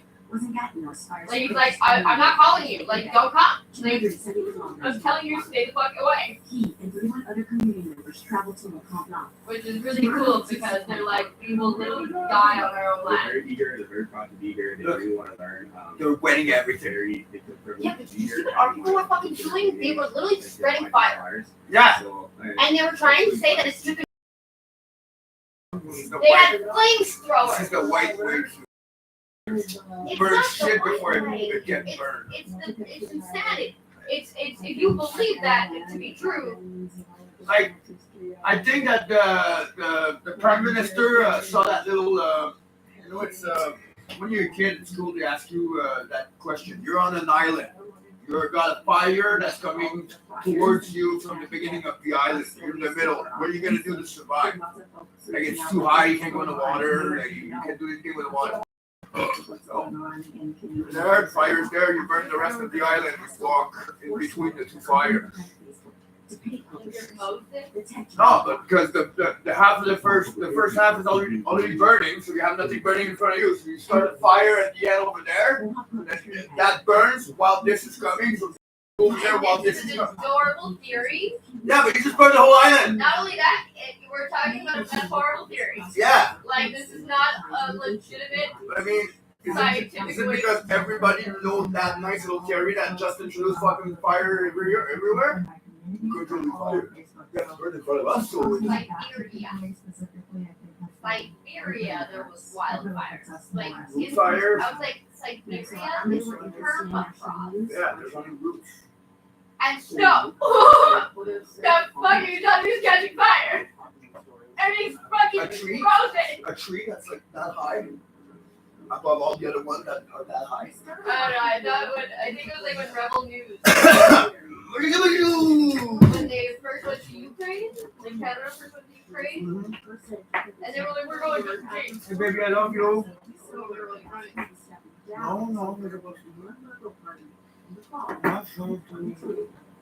Our team is strong, you're passionate, committed, and dedicated to serving all Yukoners as we There was like a legitimate reason why they were like, we got France to come fight our fires. It's like, yeah, but why was nobody here up to the job? NORAD shot down an unidentified object which landed in north central Yukon. That object has never been recovered. Our focus right now is on recovering all these. When I was looking at Google map, Google Earth, and then he's got Google picture attached to that with the people's account, right? So you got a picture, but then there was the satellite. You have blue parts you can go check. And there's a little fucking dot in the northern Vancouver Island. I was like, what the fuck is this? And I look at it, it's just one dot in the middle of nowhere. And you can see something stuck in the tree, like a drone or something. And the last picture that you took is someone native being Canadian, and you can see houses, like a building of houses in the trees, and you can see the person doing this. So he's like, hey, a drone! And they went and picked it up, and that's the last image that they sent. So there is tree houses, a village of tree houses in fucking northern Vancouver Island that nobody fucking knows about. And I'm like, this is fucking cool. And I tried to, and it got deleted. So yeah. In April, our bureau broke a story on an Indigenous teenager who claimed RCMP members and Glen Gorski's excessive Oh my god. Later that month, Yukon RCMP said the Alberta series That they beat her leg with the fucking police bottle while they're on the ground. That's what they do. It looks like she got hit by a truck. Yeah. We understand it's frustrating for the family, you know. Ooh. Family member is missing. They want. Nope. Oh, no. Yeah, you're different thing than people that beat a woman like that. Fuck you. You make us all look so fucking bad. We know that people might be getting impatient. Please stop this nonsense. Like, Why would I want a mini conveyor belt, you fucking idiots?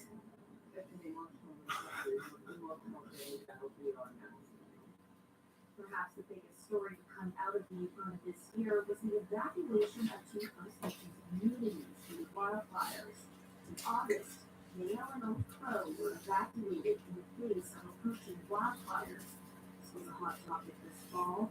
In late September, disturbances caused by shopkeep users forced the owners of a popular bakery to temporarily close its doors. That closure ruffled feathers in the legislature, prompting the government to promise changes that increase safety measures for the downtown core. It's still unclear whether the bakery will reopen its doors. Ending on a high note, in November, we spoke to an incredible elder out of Lower Coast, British Columbia, in the Yukon border. Jared Porter came on a lifelong wish to go skydiving while visiting Auckland, New Zealand. Good for you, old man.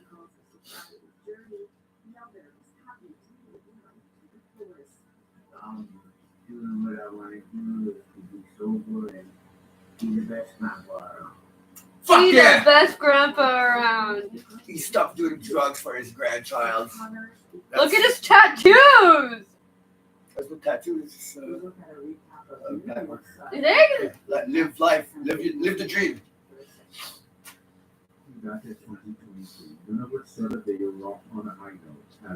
Said Nunavut and it said Nunavik. Yeah, the subtitles are very wrong. So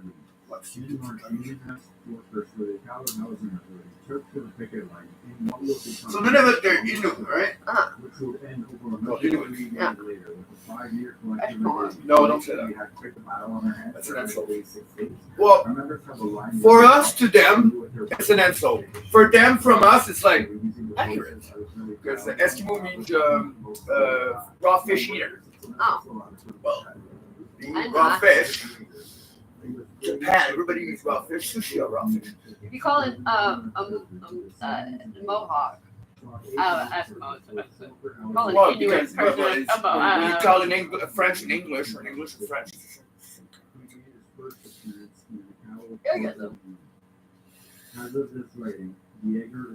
Oh no, it's more if you call it Ontarian Quebecois. Jack, stop beating your girlfriend!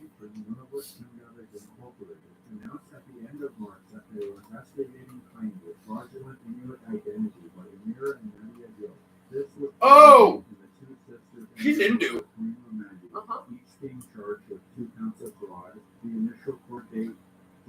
guys don't look native. You guys look Hindu.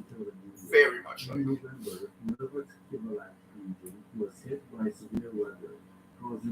won't notice, you're all covered. Just don't wobble your head when you speak. As well as the death of a young man. The end of the year saw the retirement of Nunavut Senator Dennis Patterson, who served as senator for 14 years. Ah! We got a senator in Canada? We have to set aside one last time, but we will see you on the other end.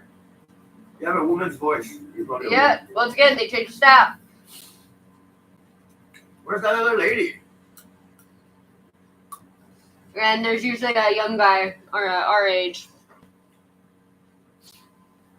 And it's always the same people. I would like to have native people reporting the news. The only time I ever actually believe what they say on the news when it comes to anything native related, if I want to know, I go to April PM because you can assume that everywhere else is full of shit.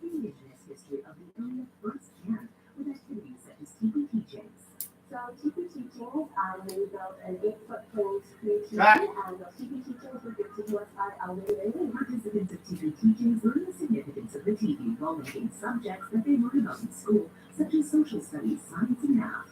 Although there's a lot of benefits for children, Mocha says that not just kids can benefit from a visit to one school. We have learning opportunities, we have experiences for everybody. Everyone is going to get something different out of coming to our school. So, Hi, this is cool. Wow. We have our artists and residents out here. Have a PH. I think you come visit. I don't know what it's supposed to represent, but this person is able to walk in all those loops without falling. All those loops in the falling. Very impressed. I don't know how to do being native, but cool. If you're interested in archaeology, we have a lot of information about archaeology here, and even want to buy them, we have a conservation fair. So I want to know about keep calling about Pam, because I heard the conversation a little bit. You said something is supposed to go somewhere. Yeah. He asked me if she was staying with us. Oh, what? Because he's looking for her? No, he was like, is Pam staying with you guys? Oh, I don't know.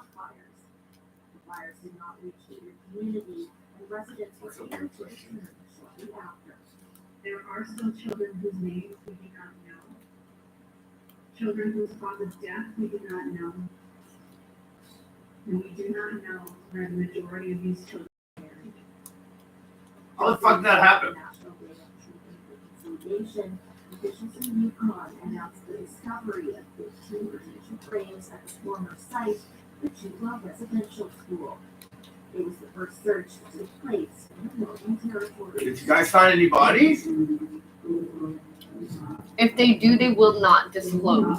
Like, and that's what the argument is by white people being like, well, you guys say there's X amount of bodies on this like radar thing, whatever, but you guys haven't exhumed anything yet. Well, I heard the story that they exhumed a place and it ended up being all the white religious people's cemetery in a mass grave. So it's like, okay, guys, when it's supposed to be native people, native babies, there's no infant here. Even if they are, I don't think they will tell people. They won't tell the public. I mean, they'll have the remains fucking taken away. We have crematoriums. Yeah. Sanatorium add their own crematoriums on site. Why would you bury anyone? They're saying that like at one point they were trying to hide bodies from native schools anywhere, and that they're potentially in the walls of churches. In the wall? Oh, you know what? That could be it. That could be. Because that's what they do. That's why they don't want them They're martyr. They're bones of martyr. They contain powers now. That's why they say you're not allowed to do any kind of renovations to a church. And they think that's why. Yeah, because the hotel has specific bone chosen. It's constructed to have one power. It's very fucked up. It's the pastor in the jail that explained that to me. Oh. Because he wanted to His governance, Arctic sovereignty, and military. Council Chair Ken Coates says one issue impacting the territory's security is a lack of infrastructure into rural communities. We're getting there. The internet is faster now than it was a little while ago. The road system's actually pretty good. Airfield's a little bit here and there. Electrical system's not as reliable. So we're not there yet on the community's ability to be part of this whole process. I hope we get there soon. We have to take a quick break, but when we return, I'll look back on some big stories from 2023. Stick around.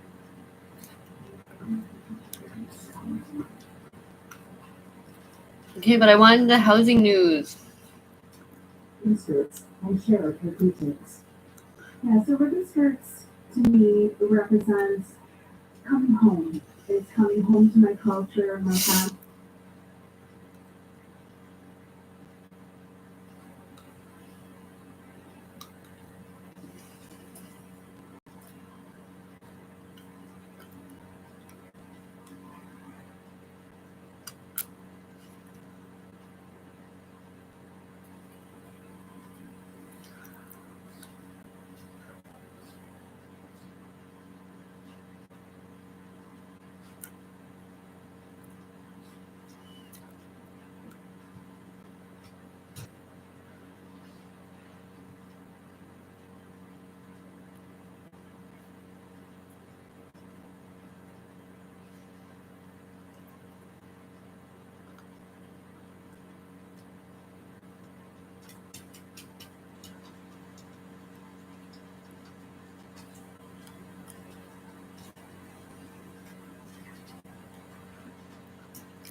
Interesting. We do live here. Hey, I live here alone. Ha ha ha.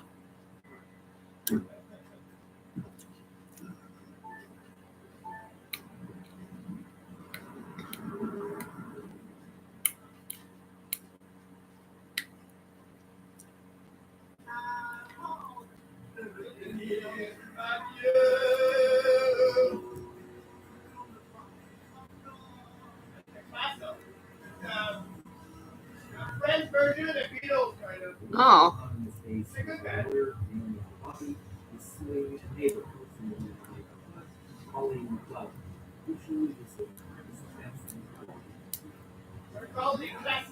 That's not where things get interesting. Where things get interesting is when McClellan has the right to response that this is basically a solid argument. And this was reported on by several places, the CDC, and I thought, this can't have much to it. The lawyers called. Well, this is going to get stuck. Let's look at this. All right. So this one starts out in the Supreme Court of British Columbia. The woman, Naomi Bobby, and the woman, Colleen McClellan. Now, this is not typically how you start a lawsuit.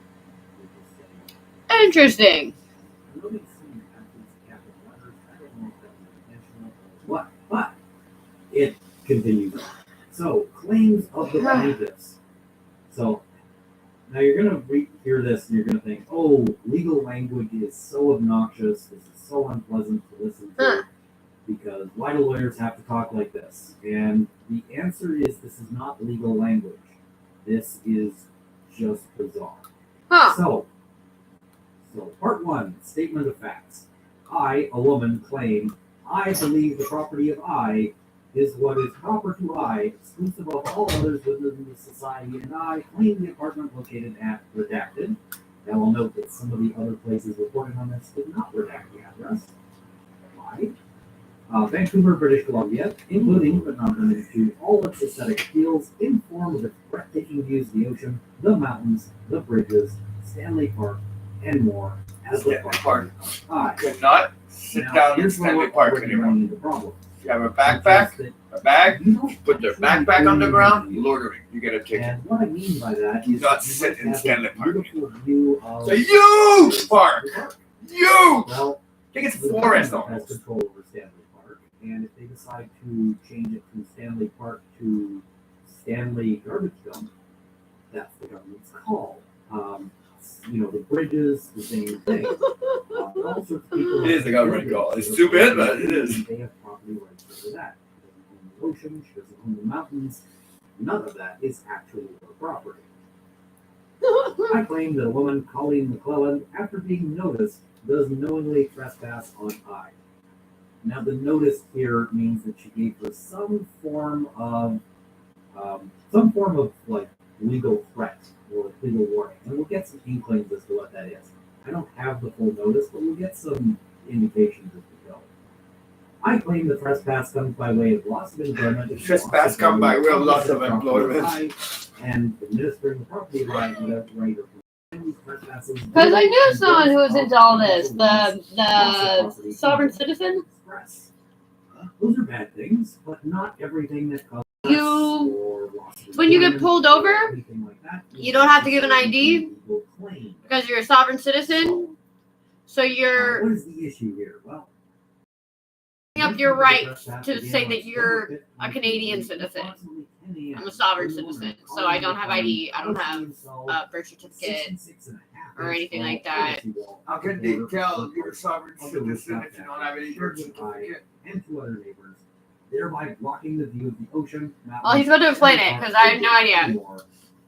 I had someone try to explain it to me, and I was like, "This sounds like you want to give cops a hard time." Like my ex that was from Philippines, she's born in Bermuda because the plane stopped in Bermuda, and then they had to wait for her to get her Canadian citizenship card to be able to go to Canada. But it's just because he's military that all that happened. And interesting. There's some case law on this. You know, if we're looking at do not bring back a woman. Different cases. And could DACA. they wanted to have her Canadian. How obvious is it? And there was one of the cases. This is the Grant case. DACA. And they have the defendant. That's how they kick the Mexicans out of America. Interferes with the plaintiff's right to life. This is one of the claims. Even if they've been there for like 15 fucking years. The main complaint and they're like grandparents. Have with respect to Mormon property seems to be that it blocks their view of Discovery Passage and thus restricts their enjoyment of the deck in particular. However, Mr. Grant conceded that there is no cause of action arising from blocking the view. Okay. Case where that was their main complaint, and when they actually to admit that's not actually a thing that we can claim for. But that's not super useful for us because that doesn't really decide the law here, right? So then we can look at another case, and this one is a little clearer. This is Christensen and District Islands. So they talk here about nuisance. They say the interest in the beneficial use of land protected by the action of nuisance is a broad, comprehensive notion. That your neighbors or other people they don't like it. Leave their property and ruin your property. Ha! So they describe this. They say accordingly, harmful interference may be manifold. It may consist in physical damage to land, buildings, and chattels through vibrations, flooding, fire, and the like. In disturbing the comfort, health, and convenience of the occupant by offensive smell, dust, by telephonic harassment or fear for one's safety, only by affronting the susceptibility of reasonable neighbors by a house of prostitution or a sex shop close to a residential area. I don't know if those ones would be pulled up at this point. This was a 2000 decision. But, so what this means is if I'm having trash, neighbor can't use their property because smoke is leaving and coming onto theirs, they can sue me for nuisance.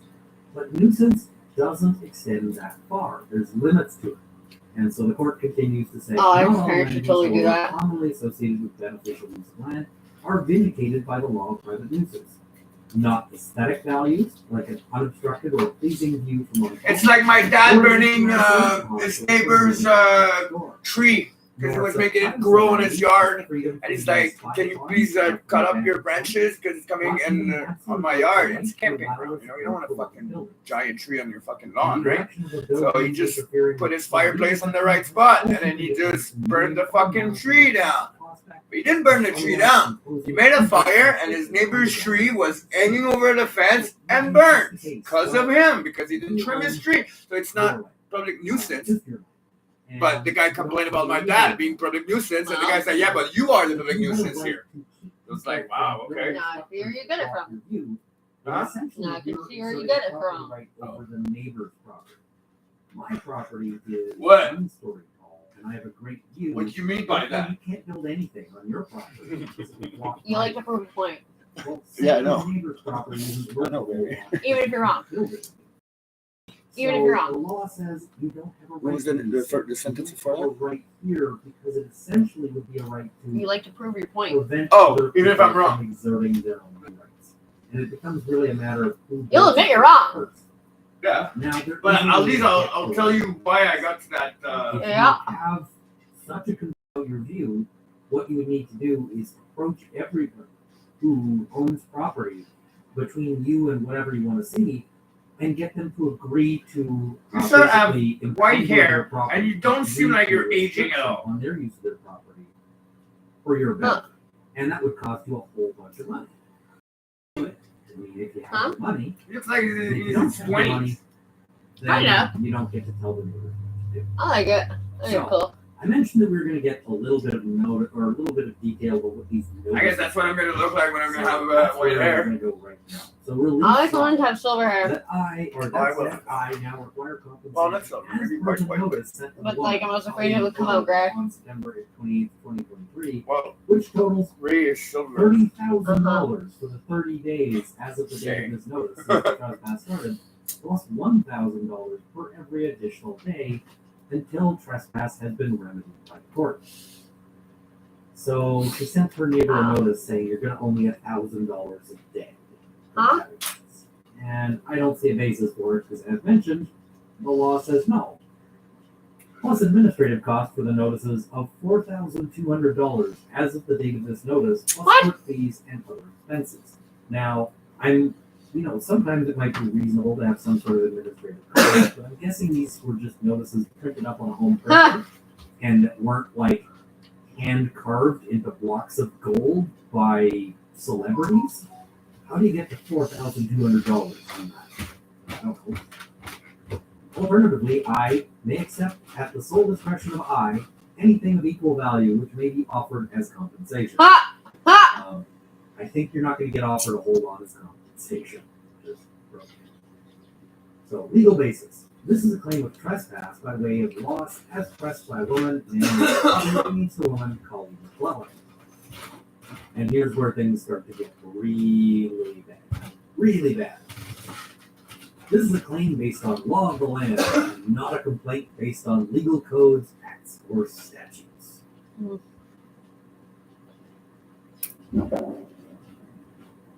All right. So, you're a lawyer, and you're bringing a claim based on not legal codes, acts, or statutes. Based on the law of the land. Okay, I guess instead of taking this to a courthouse, maybe you should take this into a forest and serve your notice on a bear. Because the law of the land, I'm sorry, what the heck. This is where we're pretty clearly getting into the hints of sovereign citizen kind of stuff.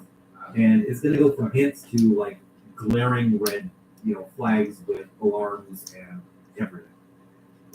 We're going to get real bad real fast. So, I state I did acquire my property at a time when a much lower clear glass divider that was installed previous to the 66.5-inch wall allowed the addition of the aesthetic appeals of the said use to the property of I, and I did rely on views in making the decision to purchase the property of I and in negotiating a purchase price for the property of I. And that's your problem. And that's on you, because ultimately you don't own those things. Yeah, I don't know. You can't go to the court for a remedy. Sure, you might have paid a higher price, but it can go up or down based on what other people do with their land. And that's just the nature of owning land and not owning your neighbor's land. I state I did conduct due diligence searches to inquire about the conditions of the property of I and the neighboring properties, and did not find any evidence for women calling McClellan having the right to block the view of other properties behind their property. Well, I found it just from going to law school and taking a course class. 5 minutes of legal research I did to make this video. She doesn't need some special right to block the view. That's just part of owning property. Therefore, the woman, Colleen McClellan, is stopped from asserting the right to install such a wall on her property that will block the view from the property of I. Okay, Now, I said that this was going to get way worse, and it does, because we just scroll down to this Notice of Requirement of Court. And this is not a document of legal finding, because. So, greetings to the man or the woman who at times acts as the clerk of the court. That's a weird phrasing. I am grateful for your time, your attention, and your services. I, a woman, Naomi Arbati, say at the time when those of mankind trespass, so instead of providing a remedy, they knowingly hide the complexities of the legal system. Well, I mean, that is what people do. They rely on the legal system to defend themselves. And literally, you are a lawyer. So, where do you get off throwing that particular rock? It is time for I to come forward as a woman present in the case to press this claim of trespass against those of mankind trespass to I. Man, this is obnoxious. So, I say after many attempts to keep this private and to operate as a woman with rights, no remedy has been given, and instead only more wrongs have been committed by way of threats, extortion, and barratry, which if carried out, I say amount to abuse of the legal system. Now, this is where things get rocky. What is barratry? Well, barratry is basically frivolous claims to annoy somebody. Once upon a time, it was a crime in Canada. It's been eliminated along with almost all the other common law crimes. The only common law crime still remaining in Canada is contempt of court. But when we start looking at like which claims are frivolous, this looks pretty frivolous to me. And say amount to abuse of the legal system. Yeah, this letter amounts to abuse of the legal system. Let's carry on here. This has led I now require a court of record to press a claim of trespass and to present I before a man or woman who is competent in property and trespass law, there to keep the peace and put forward the orders of Naomi Arbati Court. You don't get your own court. There's just one court. There's no like Ian Runkle court. Court would probably be a crazy place with all sorts of Naomi Arbati. Okay, so you know the China cabinet? I wish to pray, but press this claim. Key owes money to goddamn, so goddamn is like, get it to their place and you don't owe me money. So I'm like, fine, I'll put it on the side, I'll look at it, and then worst case scenario, I'll send it. Sending. Oh. It's what? Yeah. Isn't it have something has sentimental value actually? Huh? Didn't you say it has sentimental value? It's mine. Like I had the choice to choose one piece of furniture to keep, and that was the one. Who gave you the choice? Stefan, because Stefan's boss, he had a house with the kitchen filled with those in light wood color, and then the other fucking room with the same kind of a China cabinet and still but dark wood. And then Stefan said, "I want the dark wood set." I'm like, "Okay, I'll take the other set if I can." He's like, "Yeah, you can choose a piece. We'll bring it to your place." But I didn't have. When I got kicked out, I got thrown out. Gonna took it. But Maria took all the rest. All the nice cabinets in their place, it was all Stefan's. So you put it in here, no, you can't just take it in. And then they had a fight because of that. And said, I don't want you to ever come back here. So for cabinets? That really? Seriously? You're not even using. You're putting stuff in there. Like, you're not using. A China cabinet is made for fucking China cutleries and plates and stuff. Under the counter. Yeah. So it kind of already moved here. Thank you, Matthew. I was like, oh, fuck, at this point. Like, yeah, but there's a bunch of shit in the way. Like, that's not our problem. That's his problem. We'll move the shit out of the way, move the thing out of the place, and we'll take it outside of his place. I never asked for this. I literally just like fucking, he was moving it. You know of the situation, and I'm considering taking one of my property back that I like. I love it. described in a notice such as this, or other attachments. As long as I don't break the glass on the way here. But they should not be Is that one with the glass can be removed? submission of I, any legal titles, legal codes, acts. I brought it from Il Bizarre straight out. Oh, wow. Moved it to 3 different places. So don't worry, this thing is solid. Whether or not you agree to it. So remember, if it's a I don't want a law. piece, Especially has not to be a if you are two-piece. a lawyer. No fucking IKEA furniture in this house. Oh, this is not IKEA. This is not IKEA. Fuck no. Fuck no. It's heavy as fuck. It's really a bad idea to put your phone number and your We'll have to bring it from this door. Uh-huh. I don't know if those are a phone number or what. You startled me when you came in with everybody from the back door. And I mean, there's time. Oh, yeah? Yeah. It was like, oh my god, oh she got fuck, there's so much stuff in the entrance. They'll just walk over it. And while I was thinking that, boom, you come in the back door like, oh, hey! Oh, it's Pam. I was like, you know, you can use front door now. And she's like, oh yeah, okay. Again, there is no Not coming? Huh? She ain't coming anymore? Uh-huh. Uh-huh. You asked her? Uh-huh. Okay. So let us know. We'll drink your coffee. I state the name. You can drink it. That I will be true to serve those of mankind in the office of judge or magistrate, and I will be right by all men.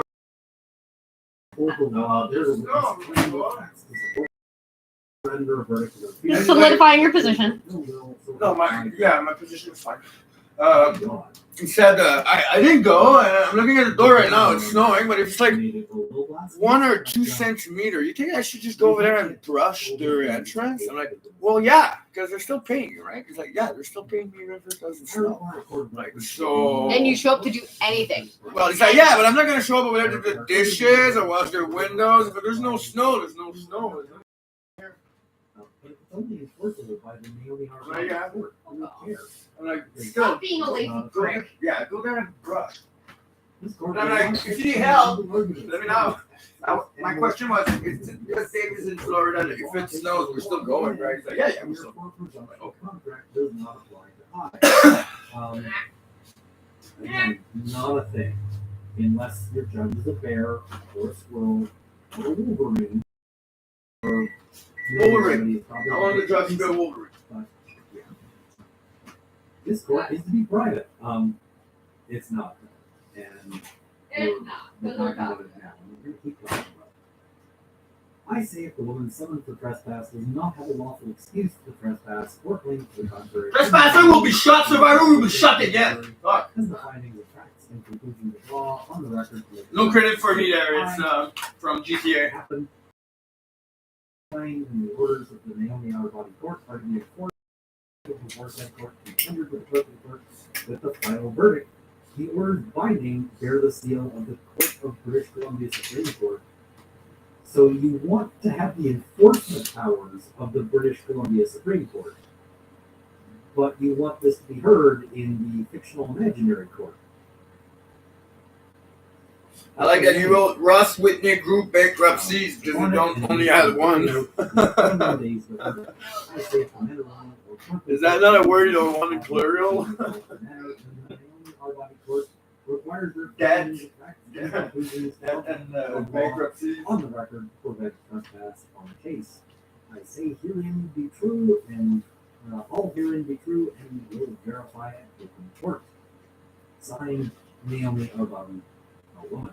Okay, so that's our claim. And then there's a response. We're going to do the response real quickly because we don't want this to be like 3 hours. But Naomi Arbuthnot. I'm happy I slept all day. I have a feeling he's going to call me in a couple of hours. She puts in the woman. And I think this is probably because she's assuming that she's dealing with a lawyer and that therefore the woman must be required, but it's not. To the extent that Colleen McClellan, like, if I had to guess which of these documents was filed by a lawyer and which was filed by somebody who wasn't one, this is the one I would say was filed by a lawyer. It actually references some case law and but this whole the woman thing, she to the left there. But we can basically summarize this in 3 lines. 1, the notice of civil claim discloses the rules of a claim. I agree with this. 2, the notice of civil claim is unnecessary, scandalous, frivolous, and vexatious. I think they make a pretty good case for that based on the face of the notice of civil claim. And 3, the notice of civil claim is an abusive process. Again, Average 3-minute, record 4-minute, whatever you want. And they cite some case law to basically say, hey, I lost it's scandalous, vexatious, or frivolous, and that therefore it should be I stopped. realized. Okay. What they do is that Ms. McClellan filed an application. And in the application, she's asking for a few things. And again, this is something that could have been filed by the lawyer in this matter. It's not perfect at all, but it's, it's fine. So they're asking for an order striking all of the plaintiff's claims. Such other relief that this honorable court may deem appropriate. This is something that you usually put in. Basically, court, if you're willing to give me something else, I want that thing. Maybe your body is not friggin' give me free the for me. thing just because I didn't ask for it specifically. Full indemnity costs on this application payable forthwith, which is basically, I want money, and a court referral of complaint to the Law Society of DC. So, saying, not just, I want to complain to the Law Should I Society can tell as somebody Colin McClellan's random citizen, I think the court should file a complaint. And I think that makes their remedies. So, yeah. This is basically a whole bunch of issues there, but essentially there's an argument over Like, oh my God, man, you're like, this divider. And so the original divider, so there was a privacy divider initially, and it was moved and disposed of by the owner of another lot without approval. Her lot, but he's not party to this litigation. Because of that, she built a new privacy divider, which seems like the ordinary thing to do if you want a privacy divider. She's also citing and noting substantial indemnity costs to limit defendants to a claim that made pseudo-legal arguments, which is, and this is proper to ask for if you think that somebody's making pseudo-legal arguments, which is what this appears to be. The courts, in the case of Needs and Needs, as well as other cases, many other cases, some of which I've covered on this channel, have basically said that when somebody makes these kinds of arguments, the court is entitled You're very good at adapting to. So, let's keep going because there's a response to this, and this response gives us a little bit more insight into this background, But right? it's probably What's going on here? What is crazy? Watch What my is show. happening? They're All right. They're burning So, for some minutes, application and then they'll response. stick This is tail the the bunch response because to you're the gonna get somebody and application. everything, Pull but up then the we're just like little squirrels. So, she I found myself viewed the property with the deep intention to sad. acquire it. But I'm not I crying. state like, at the time that, I keep trying to put normal grammar on this, like my brain wants to normal grammarify this, and it doesn't have normal grammar, so that's incorrect. I'm reading it wrong because my brain wants to make it not as weird as it is. Oh, I'm so So I sorry. state This at is the sad. time I reviewed the property You'll adjust more it than 2 to years after depending I on what did the a person regular requires. that my height cleared glass divider with Or the beat books them and with a installed tablet. partially and permanently screwed to the wall and Some people need to be beat with was a installed fucking with a piece of hardware. Did later Good case on it. They didn't crack the tablet. 66.5 inch Practice face. glass. A lot of people, especially me, Before making the offer to acquire will this property, I did review documents relating to this property my in order to emotions will find out adjust any potential problems that this property may have. to copy what the Now, emotion in the room is. You know, she's saying But I didn't it's see any not, that's not a potential good thing problems, because but we react that out of doesn't mean you emotion, get to control not out this of property. logic. Let's imagine this is a Or, privacy like, what fence. is necessary. Let's imagine that Colleen McClellan gets into woodworking and she wants to build a wood shop. Well, so long as the bylaws and so forth allow for the construction of the wood shop, you build the wood shop. That's allowed. You know, if she gets a dog and she needs to have a fence there to keep the dog from escaping, that's allowed. This is just part of owning property. I might not like it if my neighbors build some, big house that blocks my sunlight, or has a great view into my backyard where I otherwise feel like I don't enjoy some privacy. But I can't stop them from doing that. So I guess, when you said I gotta do it there, like. I say I did reasonably rely on the above documents to conclude that no other man or woman, or even legal fiction entity, if you weren't convinced that PS5. sovereign Yeah, citizen that's stuff fine. going on, there's another clue, such as the Strata Corporation, that's any claim or right to It's so interfere good. with the state It's so I good. that acquired the property of Video, I, it's because of the video. It's not actually good, That but when you look providers, at it him, was resolved that yeah, I like, did this guy reasonably is conclude that the got metal. glass provider that was installed at the time I didn't the property was the agreed upon solution by all individuals affected, and the plan was to be implemented. You don't like this from the people who own the property. I say I do favor the rooftop deck of the property of I over all other areas of the property of I. So she likes my it. views are 9 Japanese, like, whatever he's And as such, on our bus, You're a fan of the year, I did spend about you don't have to $12,000 choose on the improvements choosing to the of rooftop deck. whatever. They're just replacing. Guys, get ready to drink. I'm getting ready with my scotch. You should be ready with yours. I did spend about $12,000 on improvements,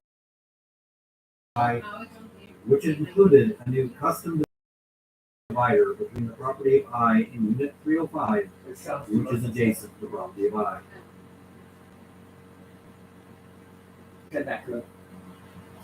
Are you sitting?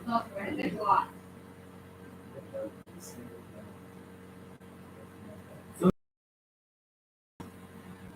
a property divider because it is, and she's also noting that as part of the basis for her lawsuits to prevent somebody else from installing a property divider that wants views is that she spent $12,000 installing a property divider that probably bought someone else's view.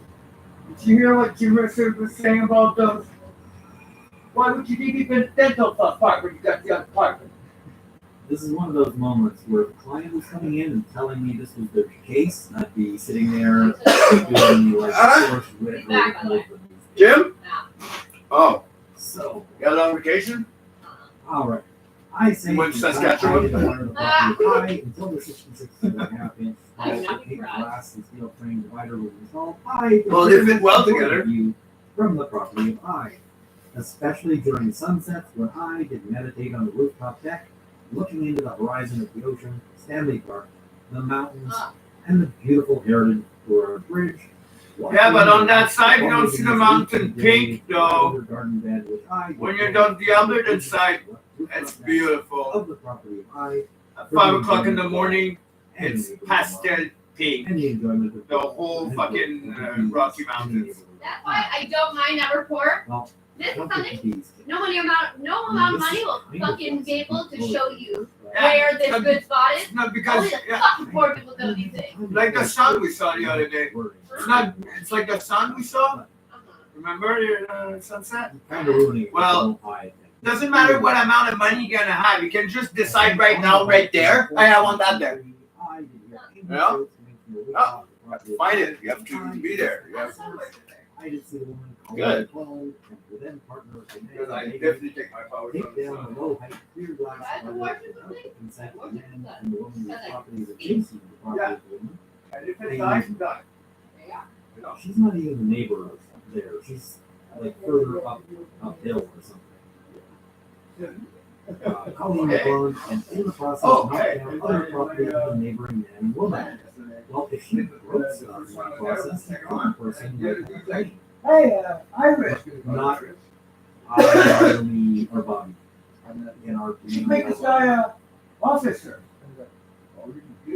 I see sometimes in the life, they kind of become aware of the attention of the woman's calling. Yeah, I know this guy for a long time. You know for a long time. I did determine that this significantly blocked the view from the property. Yeah, I'm gonna Google. Now there's a solution. Looking for If you don't want to before install the active divider, blade plan. go and get some sort of encumbrance on the property. Pay her not to install the divider. That's an option. And if you walked up and said, hey, I've got 100,000 in cash, and this is yours if you agree to preserve my. Oh, yeah, about my friend's accident. She might have said yes. Or she might have said, oh, wait. Like, so, what is your accent there? Is this French Canadian? Yeah, it is. And it's like, I never heard that accent before. It's like usually people speak like English, don't even know this, German, it's like that. Oh no, I spoke a little bit like proper English. I said Also be where she does live with the intention of discussing, I'm sure. The kind of person who says I notice things like that is not typically the kind of person who has a friend. With her about the impact of the divider on the enjoyment and value of the property. And if you weren't there with like a duffel bag full of cash, then you were really approaching this wrong. I state the man, Dave, who at the time did live in the property alone, calling McClellan, did tell me that he does not have the authority to make decisions on the matter, and that the one calling McClellan is not available to talk to I. Maybe I've been thinking it, maybe I that's say, the well, whole time. I You did start check thinking with the English, and I man, told him I this don't have conversations. Lying around people who are making hostile appearances. The sound of a woman's reply is believed to be the woman calling McClellan, ordering the man Dave to end the conversation right now, multiple times in a tone I to determine to not be friendly. There has been some previous discussion, and with these I was supposed to pick it up on the PlayStation Friday. I would have loved it. I felt that the whole night that I state on the same day, I did not believe I would be able to write the woman calling McClellan in person. I did write a correspondence to her, which was delivered to her then partner, the man Dave, in which I did ask her to reconsider her plans because I lost. I did show the intentional to reach a balanced solution to address concerns from both sides. Again, if you weren't there see, yeah, with we do now. No, but even you and I do me. hang out. I do bathroom hang out. Yeah, but even you and and me. I'm guessing this is We have when like our own thoughts. there were Like, notices that said, hey, I put my if you spot don't do this, you up. can be charged $2,000 a day, which is not There's no way I can be your way that spot. a problem. Actual basis. I say I did not hear back from the woman called date on September 5th, when calling McClellan did cause a 66.5-inch tall back glass divider to be installed on the part of the rooftop deck that is Well, I her got a property. glass. So I would say she's allowed to do that. It's her property. Which did cause significant loss to the enjoyment and value of the property of I. deprived of being allowed to That's have a part of something not owning the neighbor's property. The neighbor might do things to the property. even by parents.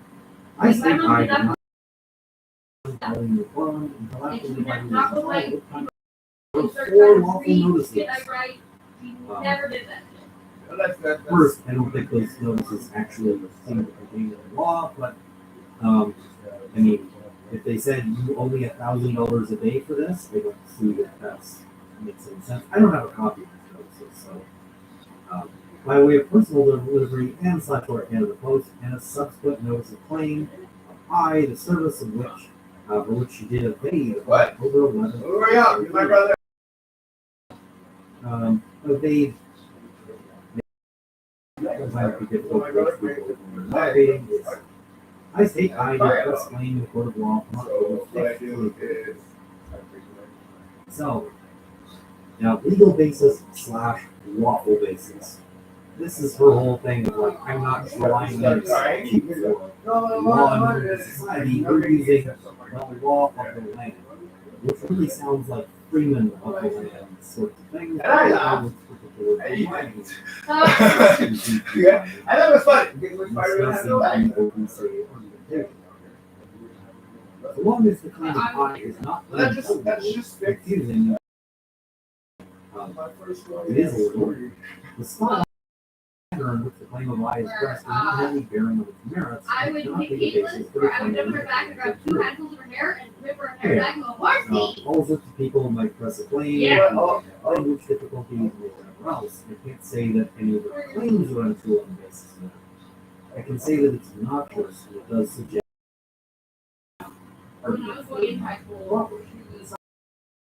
matter in which this claim is brought forward is not due to any animosity towards the legal system or to circumvent the legal channel that may exist. If you don't have legal channels that may exist, then you shouldn't be bringing this up. See, that's like, Well, that's why it's like piercing they you guys successfully have get out all. of their court. Well, like at one point you guys had the same This friend. claim is not- Like if I look at your I brother's should friend note, list, this claim right a now, lot of decision big is reserved people on are this actually claim. brother. They're waiting for decision. Now, Not so much Naomi or Bobby get that Naomi or Bobby. Does he really? It's going to be. And one day I saw him. The last time I saw him. Bobby for this. Before last. Oh, yeah,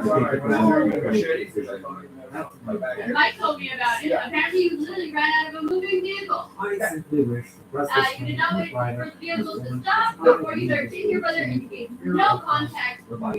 It's like, we are that! And ran out of the car, You may shaking not with even a know knife. a rooftop deck does exist, let alone about this matter is obligated to Really use fun. financial Like, definition of your brother for was, loss because I of put it this control of way. property.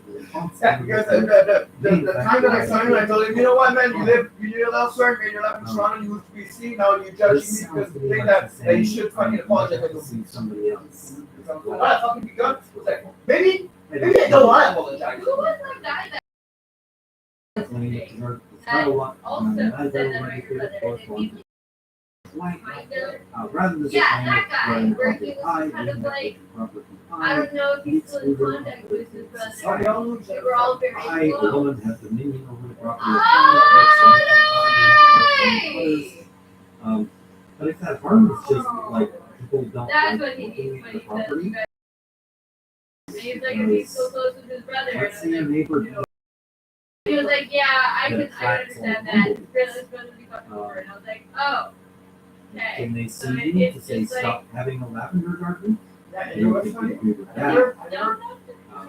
So unless I voluntarily enter into a contract, we'll give authority. Because I saw him at a to funeral. the property line. Funeral. So close to getting After. it. So close. If you were to voluntarily enter into a contract with your neighbor who you're suing to give them or they can get Your Well, experience? but you haven't done that. And so you don't have a And plan. then everybody move out of the way and said to my brother, move out of the way, man, he's gonna fucking run you over. You know that guy. He's not gonna fucking run me over. And he's fucking bitch, he's not gonna fucking run me over while I sing that Don't down. have a right to prevent other people from updating their Fuck property yeah. or improving That's it it. or changing it in various ways.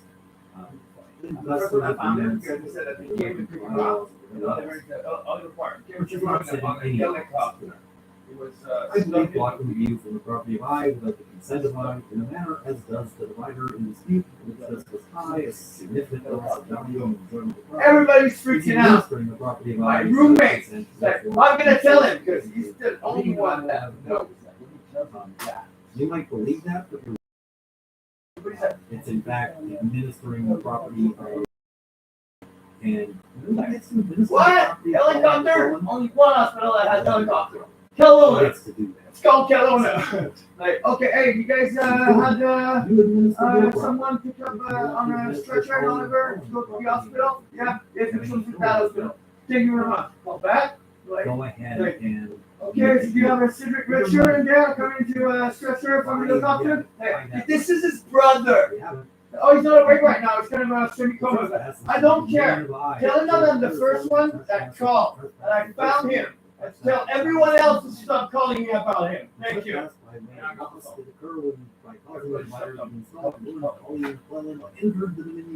Fuck you. So, Without authority, knowing that, whereby he's at the funeral, he's got 40 unauthorized in his body. Three The times. worst part, notice. he's like, I'm everybody's just gonna ugly. say, He's like, like, I am not the most attractive human. I don't want to shake Right. hands. He just want to shake hands with me. Maybe my neighbor doesn't like looking at me. I'm not I got a reputation for Maybe Tony. not the backyard. Not one Yeah, I know Tony. It's odd. I mean, it's not odd now. It's, December That's now. I take your hand in my, I crushed his hand. I broke all his hand. Out there. Ah! She get, man. Fuck you. On the basis of, I enjoy my property house because I You can have see only the told me backyard. that little part of that story. The handshake part is the It's my only backyard. I part can of be this shirtless there if I story want that ever told to. me. So, That's Spoiler really alert, fucking so not be a shirtless. ridiculously crazy That's not fucked the case. up. So you can Why keep have I watching not it. heard this I'm part? just letting you know there This is part is no a lot more fucking crucial than the The handshake. claim of harassment below Colleen McClellan does make its high in her correspondence dated September 11, 2023 is based on hearsay evidence, most of which is untrue. Most is doing a lot of heavy lifting there. Oh, wow. But it basically sounds like Colleen McClellan told her to I told you, don't tell me my problems. stop bothering. Fuck up. Even if I chased him with a fucking knife. You're getting experience. It's not Naomi Arbabi in capital letters. It's Naomi Arbabi in all lowercase letters. And multiply your experience in the But are you prepared for that day? Because there's Legal you fiction understand is that. There's gonna be still another not day where he's trying to approach you and trying to be like, You want me let's to tell make him? up. You want me to tell I him? don't want to know. No. When he wakes up, I said, don't worry, I know you're So, going now I'm just going to say, I reached out to Ms. Arbabi to say, hey, Sorry, I'm gonna settle down enough now. would you like to give some sort of comment?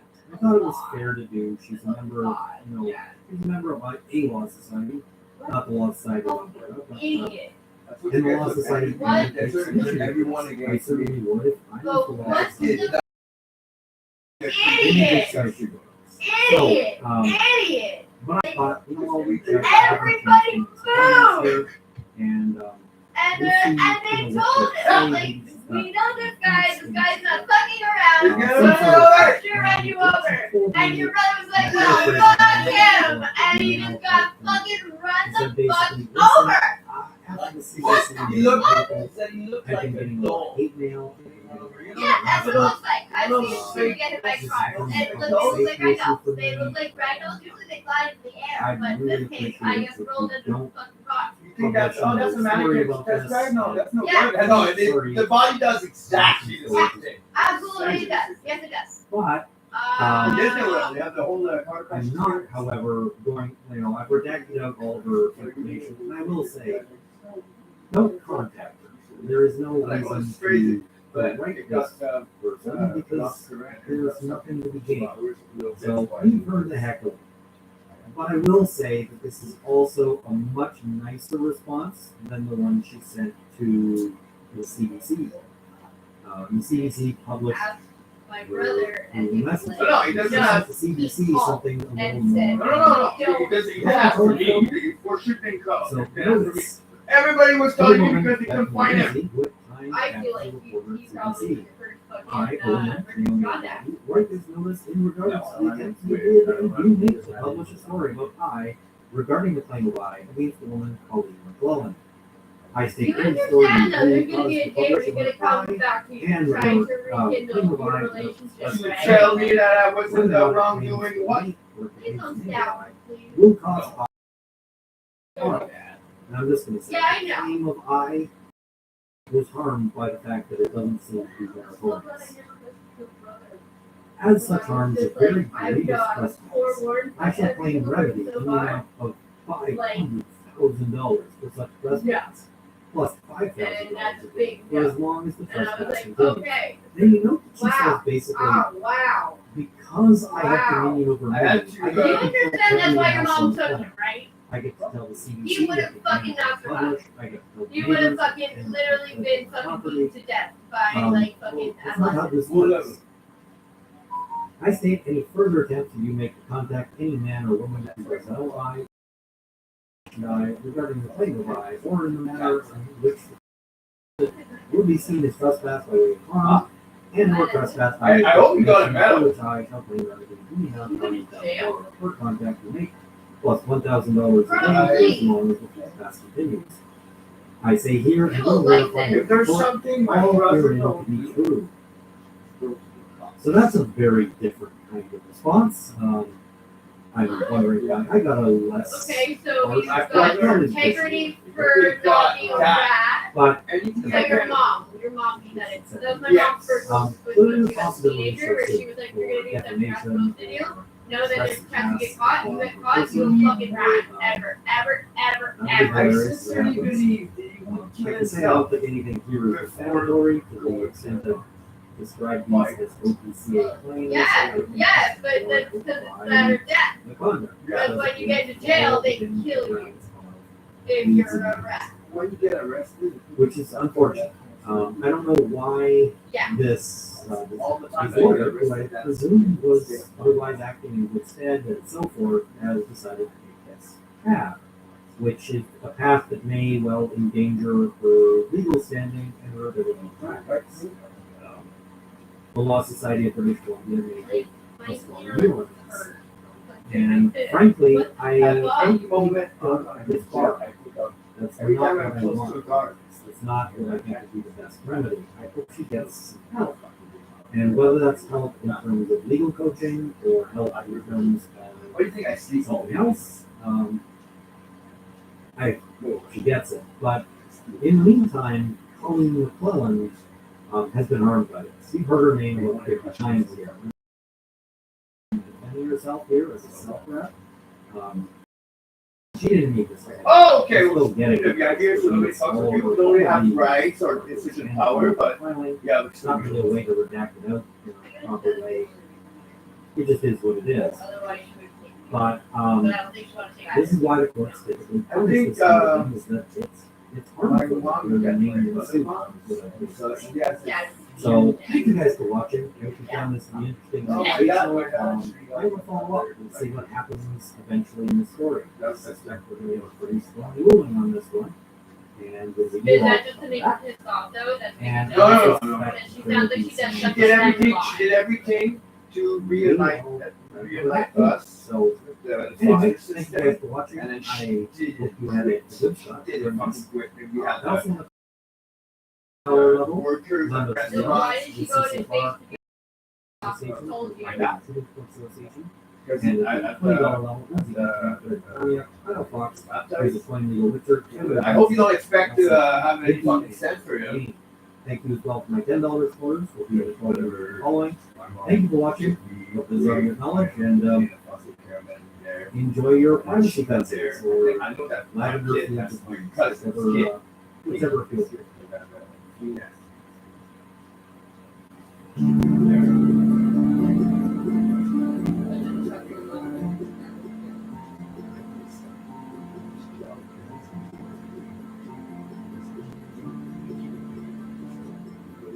Airport, put some stuff in, get pointed out, so they get some stuff in the whole process. Gets this guy, special guy. Yeah. But doing jobs like that, well, you're what you're well, you get paid. I know I It's can. not fucking I ideal. know what can happen now. Because I'm over 30. Well, yeah, that's Patrick what was I with was going to message honestly before messaging Kim. But then you said you were gonna message your sister, and I was like, good, thank God. Yeah, when I said Because my I was sister, gonna do it for you.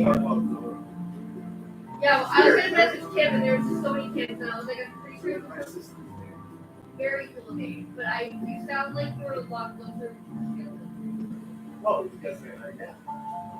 Kim. So you can call her Kim for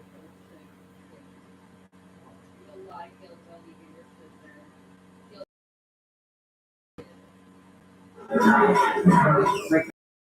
It says things that some have said protesting.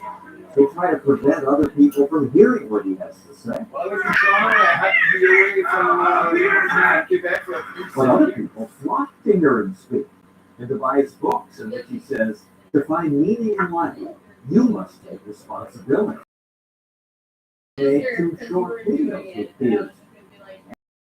And if you ask us to release our I'm children, not comfortable so here it is. with doing that. You don't make but, it exciting when you talk to them about responsibility. Yeah, that's about it. Kind of a lot, yeah. I wouldn't have. No, you're kidding.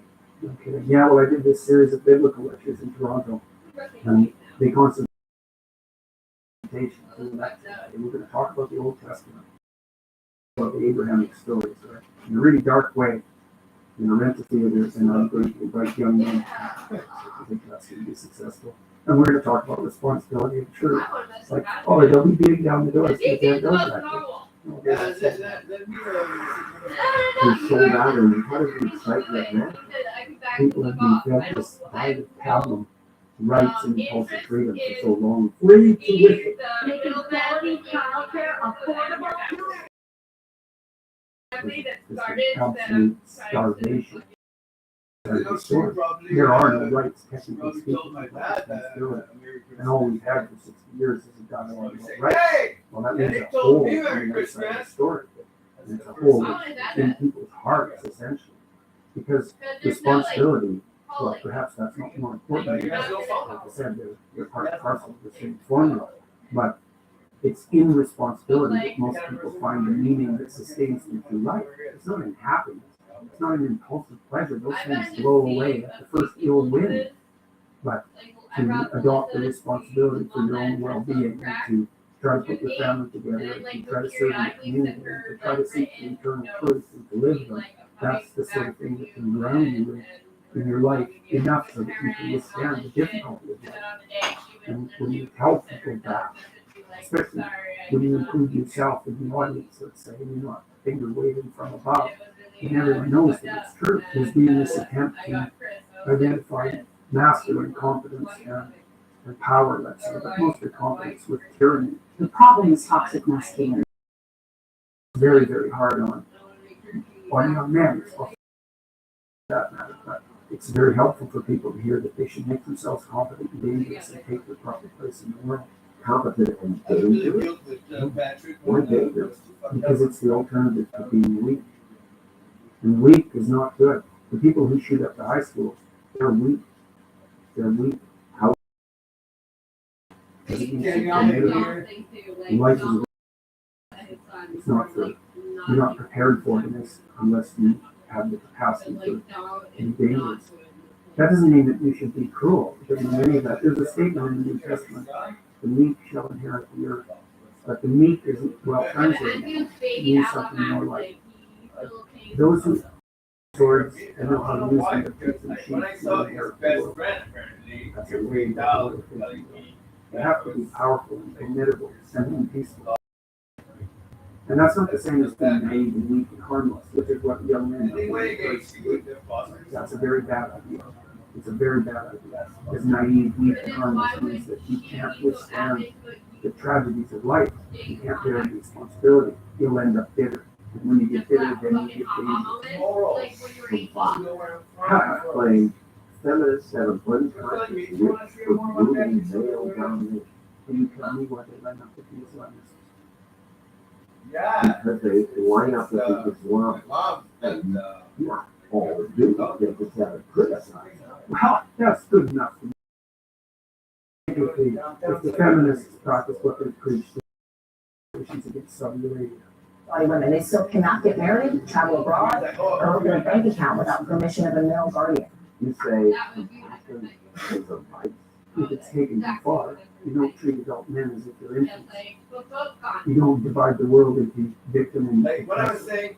And then assume that all the moral virtues on the side of the so-called victim. It's an extension of the infant predator as far as I can tell. If you're even infant or a predator, conceptualizing the political world, there's an entire literature on the dangers of overcompassion, hyperprotectiveness, helicopter parenting, all of that. When you have children, you have to encourage them to take risks. Because they have to go off and take their place in the world. You can't protect them too much. That's the motif that passes in Greta. Like 2 kids lost in the woods. Go find the gingerbread house. No. It's not But apparently that's but it's okay. I saw what lives inside the house that's too good to be true. The witch that devours you. That's excess compassion. So you don't want your mother to do everything for you. That's for sure. There's a rule. Like the extended care home, don't do anything they can do themselves because you undermine your autonomy. And so there's a certain amount of harshness that goes along with that. Just because there is because you have to separate yourself from your child and allow them to make hurtful mistakes. I mean, it's very difficult if you're a compassionate person to stand back far enough to let your children take necessary risks. But what I'm not getting is a key difference between letting people do something for themselves and saying they should be dangerous. Oh, yeah. I think with anyone, I could be ready to threaten someone, hurt someone. No, you should be capable of it. But that doesn't otherwise. If you're not a formidable force, there's nothing self-control. If you're incapable of violence, not being violent isn't a virtue. People who teach martial arts know this full well, right? If you learn a martial art, you learn to be dangerous, but simultaneously you learn to control it. Both of those come together.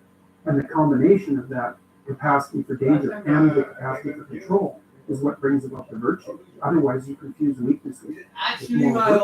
I'm harmless, therefore I'm good. It's like, no, that isn't how it works. That isn't how it works at all. If you're harmless, you're just weak. You can't, because it takes strength to be good.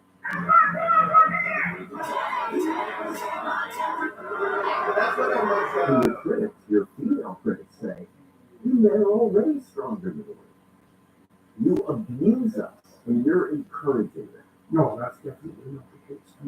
I've had tens of thousands of people who've taken my message to heart. They were nihilistic or aimless or having trouble in their relationships or not moving forward with their partners, their wives, their girlfriends. And they've been trying to develop a vision for their life and take responsibility and to quit using deceit. They're better for it. There's no downside to that for anyone, men and women alike. And most of the reason that men have been coming to my lectures is, I think part of that's just an arbitrary baseline fluke. Almost all the people who watch YouTube are men. It's like 80%, 75, 80%. It's about the same for me.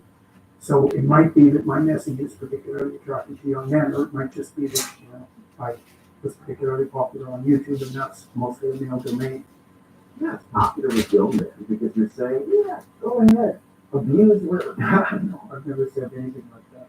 And I think that's it's okay to hate trans people. No, it's not okay, particularly. It's not okay to hate. Maybe even your enemies. There you go. What I've talked about has virtually nothing to do with any technical sense of trans people. The stance I took on Bill C-16 was an anti-compelled speech stance. And I stand by it. Absolutely. There's never been a piece of legislation in the history of the English common law that compelled private speech. Not once. There has been legislation that compelled commercial speech. So, for example, if you sell tobacco, you have to put a warning on the product. But that's commercial speech. It's very, very limited. And even that's being extraordinarily limited. The Supreme Court in the U.S. in the 1940s came out and stated forthrightly that there was to be no compelled speech generated by the legislative and the executive branches. Yeah, because as soon as that is done, we become big brother. Common law tradition. And the fact you have a thought police. Is virtually irrelevant. The issue is compelled speech. And if it wasn't the issue, this would have died away. All the scandals surrounding this would have died away 18 months ago. It's not what it's about. It's about the government and the ideologues that are pushing this sort of legislation, attempting to exercise tyrannical control over voluntary speech. And that's a no-go. So if somebody wants to be called Z or Zer, why not? I don't care. You can buy some fucking dogs for all you give a shit. That doesn't mean I should be compelled by law to call me that. The government has absolutely no business whatsoever, ever, governing the content of your voluntary speech. Like, I don't even like hate speech laws. I think they're a big mistake. And that says what you can't say. Right? This is what you have to say. That's a whole different. Well, we're personally willing to accommodate people if they want to be called something odd. We could have a conversation about that, and if I was convinced that you knew why you were asking that was actually in the best interest, and you weren't just attempting to over me for reasons that had absolutely nothing to do with me personally, I might consider it a private conversation, just like I would if you asked me to use a nickname, for example. So, but there's a big difference between privately negotiated modes of address and legislatively demanded compelled speech. Can everyone speak like that, please? Or except peripherally. It's complicated because no, yeah, but I mean, right now he's not being an elitist. Right now he's just putting the other guy back in his place at the equal foot, and then the reasoning of why you're asking a question. The theory that underlies the proposition that gender identity is only a social construct, is only something you learn, it's only a performance. It has no grounding in biology. That's wrong. Now it's written into a law. Why is it wrong? Lots of people believe this. When did they ever say that? No. We'd be much more right. That's actually not the case. The science on that is absolutely clear. So as societies become more egalitarian, and this is mainstream science, by the way, this isn't pseudoscience, this is mainstream science. And it was discovered by people who are basically liberal or left leaning, so it went against the grain, which is part of the reason why it's actually reliable. As societies become more egalitarian, the differences between men and women increase rather than decrease it. And that happens for personality. It happens for spontaneous interest, like the domain of your interest, which is basically people versus things. And it happens for the probability that women will enroll in STEM fields. So the more egalitarian the society, the lower the probability that women will enroll in STEM fields. And that runs contrary to the desires of the data, because no one wanted that. It came as a shock. It's like me getting a little more involved And those papers have been cited. They've studied tens of thousands of people in dozens of countries, and the papers have been cited thousands of times. And yet when you say this, it infuriates them. And that should infuriate them, because I'm going right after the heart of the radical leftist doctrine. So it's no wonder they're infuriated. The radical leftist doctrine, which is, Well, partly it is that human identity is purely learned. And the reason that the radical leftists believe that is because they believe that if there's no central human nature, then human beings can be transformed sociologically, politically into the image that the radical leftists would prefer. which would be, Oh God, we know it's the new man or something, anything like that. The sort of thing that the communists were touting back in the 1920s. Reshaping that society on an egalitarian basis with equality of outcome for everyone. All these unbelievably pathological and divisive and deadly ideas. and so for challenging this, they call you a transphobic piece of shit. Yeah, that's one of them. They've called me lots of things. Hitler, that was one. I was either Hitler or Milo Yiannopoulos, and that was one. So, which is quite the insult, eh? You're either Hitler or Milo Yiannopoulos. The bloody leftists that can't even get their insults straight.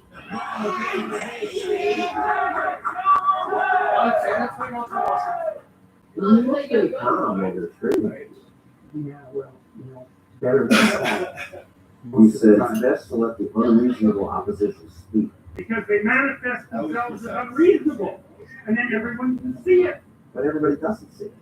No, but lots of people see it. The first video that I was featured in, let's say, that went viral, it had about 4 million views, was taken by some protesters. They accosted me after a free speech rally at the University of Toronto that emerged after I made my videos objecting to Canadian legislation.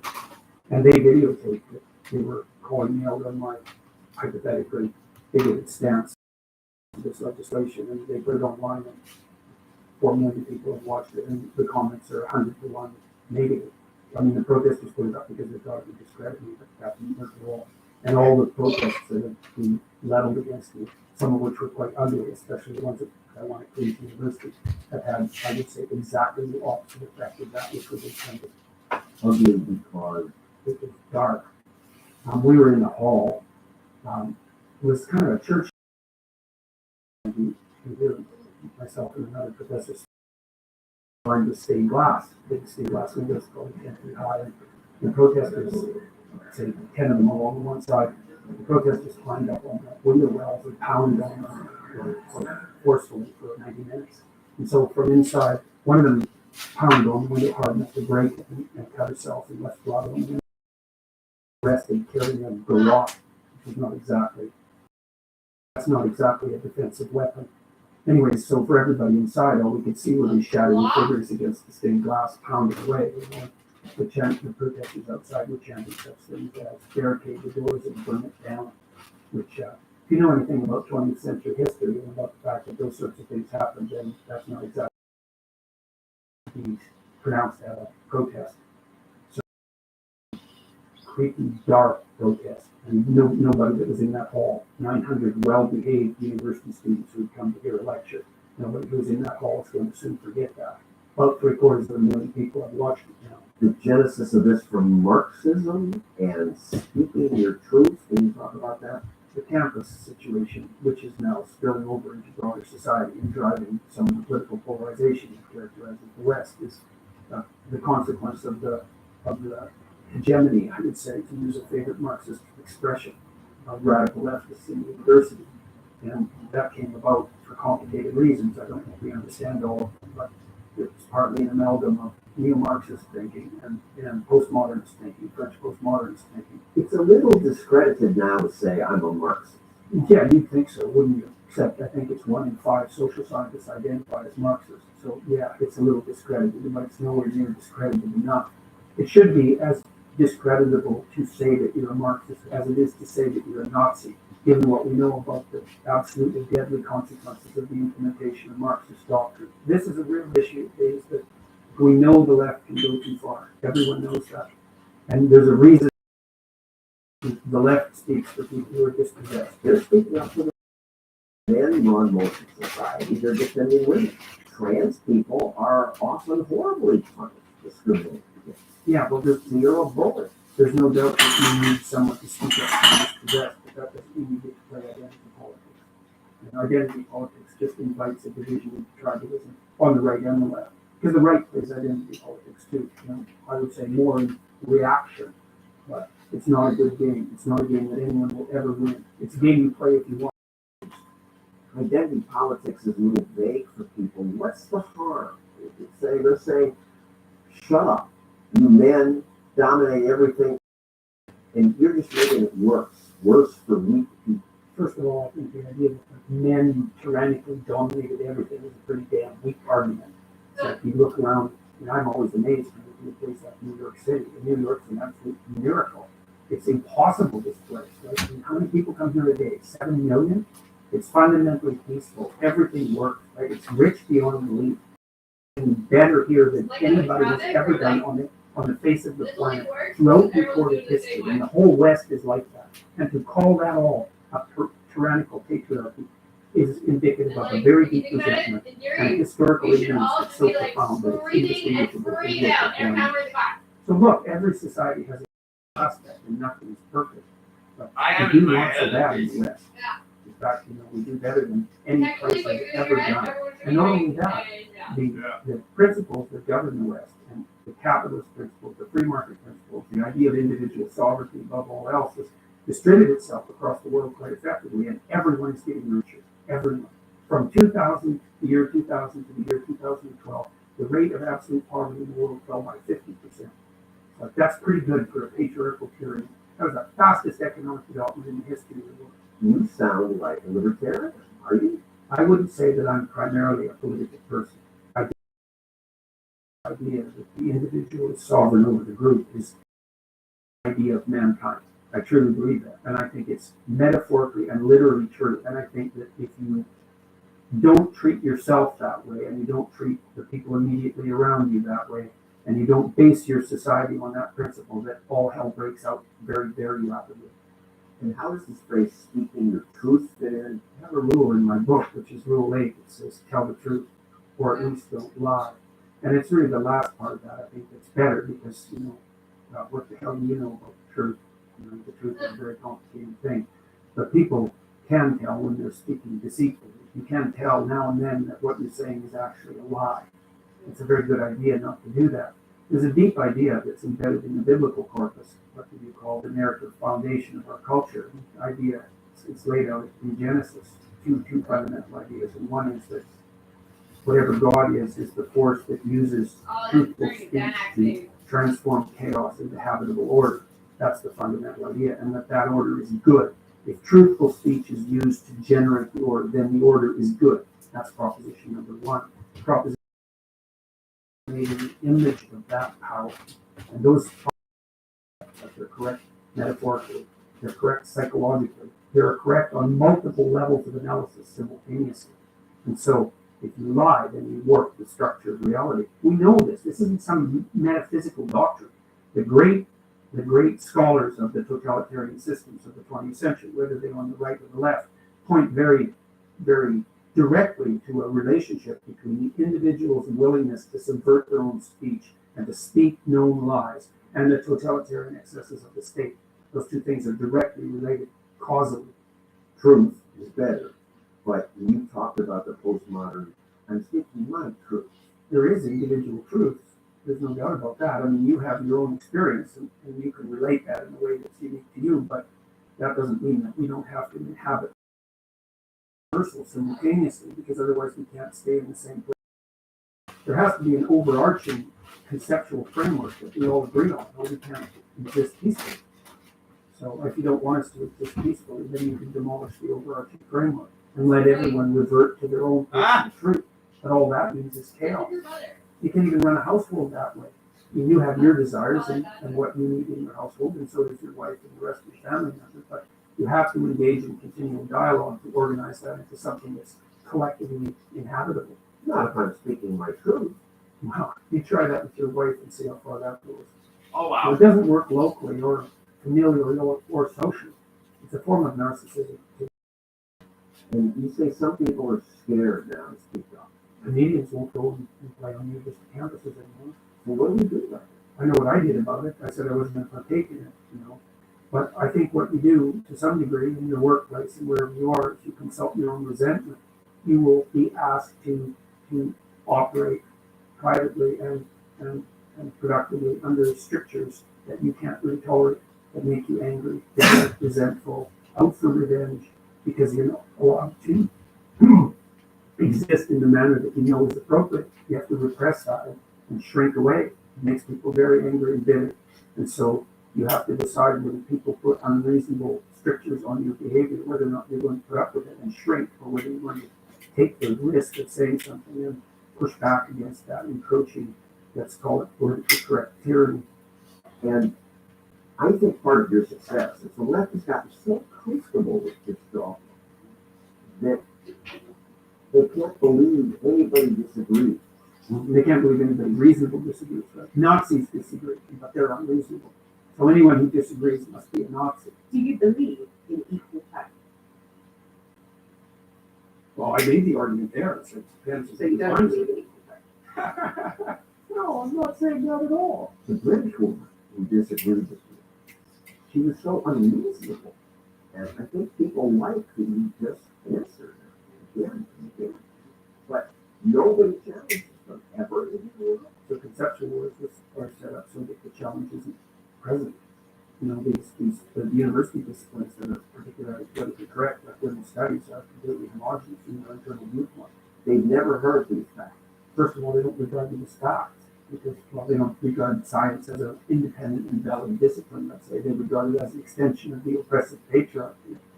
They're not all that interested in facts. They're interested in ideological completeness, let's say, and have a very shaky grasp on history, especially the history of the 20th century. There are reasons for the leftist utopian vision. Inequality is a painful reality, right? And every system that we know generates inequality. It's a real problem, at least the capitalist free market system. So what's wrong with them saying we have to fight this? Because there's no evidence that you reduce inequality by doing that. It doesn't help. Like, we don't know how to reduce inequality. And laying inequality at the feet of the capitalist world or at the feet of Western society is ignorant almost beyond comprehension. Inequality is a way worse problem than that. These are young people. They're so sure of themselves. Where did they get this? Oh, well, you can lay that primarily at the feet of the, as far as I'm concerned, the humanities and the social sciences, the humanities in particular, disciplines like women's and ethnic studies, which are corrupt right to the core and have been ever since their inception. They're ideologically motivated by their own admission. They're out to produce radical leftist activists by their own admission. All you have to do is go to the websites of these disciplines and look at how they advertise for, recruits. They feed students who are confused and often cynical, prematurely, and bitter, and absolutely toxic ideological brew that's predicated on the idea that compassion trumps everything as a moral virtue, and that society is essentially tyrannical. Like, society is tyrannical, but it's not essentially tyrannical. And compassion isn't the only virtue. And we don't know how to deal with inequality in any case. And the Marxist doctrine, despite its surface attractiveness, is clearly murderous. We've got 100 million corpses stacked up to demonstrate murderous then, but they say those Stalin, the bad individual, doesn't mean. Yeah, so was Mao, so was Pol Pot. The thing is it was tried everywhere, under all sorts of different conditions, by all sorts of different people, with all sorts of different and the end consequence was always the same. Look at Venezuela. You know, it is now illegal in Venezuela to list starvation as the cause of death in the hospital. That's how the Venezuelan government is dealing with food shortages, right? They made it illegal to diagnose starvation as the cause of death. Like that pretty much sums up the Marxist doctrine. So if people, I've heard this all many, many times. That wasn't real communism. You know what that means? That means that if I was being a benevolent dictator in the place of Stalin, then I was brought in utopia. There isn't a more narcissistic and toxic and inexcusable statement that you can possibly make. And what does communism have to do with you calling somebody by the name they want to be called? Well, what's paramount? Is it your group identity or you as an individual? And the collectivist claim is that the proper mode is better. We're all in this together. People like that. Yeah, the collectivist idea is that the canonical element of your identity is your group, whatever that is. Now that's a problem because everyone fits into multiple groups, which is why intersectionality arose, right? Because that was the left's discovery of their own Achilles heel. But the fundamental claim is that, yeah, people are best conceptualized as part of their group identity and that you are obliged to respect that identity no matter what. And that drives, in part, these legislative moves that make address that takes into account group identity of paramount importance. So it's a tenuous connection, but the thread still exists. It's connected at least in part to the doctrine of radical egalitarianism. The idea that equality outcome is the goal to be desired, even hypothetically, which of course is it's wrong hypothetically and wrong practically for a variety of reasons. I mean, the first is you don't want to equalize across all possible dimensions of comparison because that would make everyone exactly the same in every possible way. And you can't imagine a situation that would be less commensurate with freedom and diversity, let's say, which is another of the less chivalrous, than a society where everyone was compelled to be equal in every possible way. But people like that idea. We're all equal. You know, there's truth to it in a sense. Like we're all equal before God. We're all equal before the law. But that's where it stops. And then we're as different as we can be after that. And we actually want to be because you don't want to pursue the same things that I want to pursue. You don't want to succeed in the same way that I want to succeed. And you might say, well, we don't want there to be success because there has to be failure. You know, and that's a problem. That's the inequality problem. But is that really the case? Is you want to eradicate success as part of the price you pay for eradicating failure? No one lives that way. People might say that's what they want, but no one lives that way because if you eradicate success and you have no impetus for action, what are you doing? You're acting so that you'll fail? Is that your motivation? Well, if you want to be motivated, which means if you want to have a purpose in life, like a purpose to set us against the suffering, then you have to be aiming at something where success is a possibility. And that opens up the landscape of success and failure. And there's pain associated with that. That doesn't mean we eradicate the hierarchy of value itself and leave no one with anything to do. It's a terrible doctrine in every way. And it's mostly motivated by resentment. Jump into the happier part. 12 Rules is unbelievably successful. It's probably sold at 850,000 copies now, if you include the worldwide market in 2 months. Number one on Amazon. That almost never happens with nonfiction. Yeah, well, it's also a difficult book. You know, it's a dark book as well. So it's not the sort of thing that you would expect people to line up to buy. So, but it's fundamentally an optimistic book.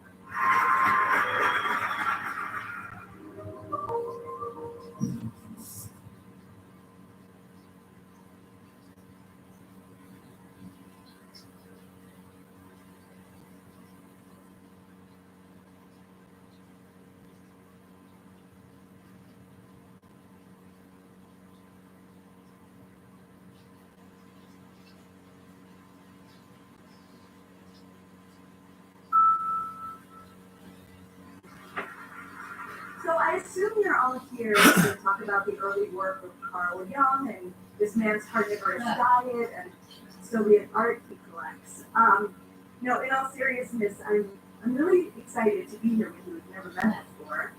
Your official title is that you are a clinical psychologist and a professor at the University of Toronto. You've written 2 books, one called Knox Community and the best-selling 12 Rules for Life, which is currently being translated into 40 languages. But this description does not capture what you become, which is a kind of phenomenon. when I was reading 12 Rules for Life in a cafe in the locker room of my gym that was sitting out on a bench, people were coming up to me and saying, this book saved my life. And yet there are other people in the country, including some of my fellow journalists, who insist that you were actually gateway drug to the far right. So I'm excited to be here with you, not the myth of you, but with the man. And I'm hoping we can use this hour or so to talk about your views on meaning, on gender, on feminism, God, higher education. I'm sure we can solve all of that in under an hour. So I want to start with the book 12 Rules for Life, which I'm hoping some of you have read. Here's some of the messages in that book.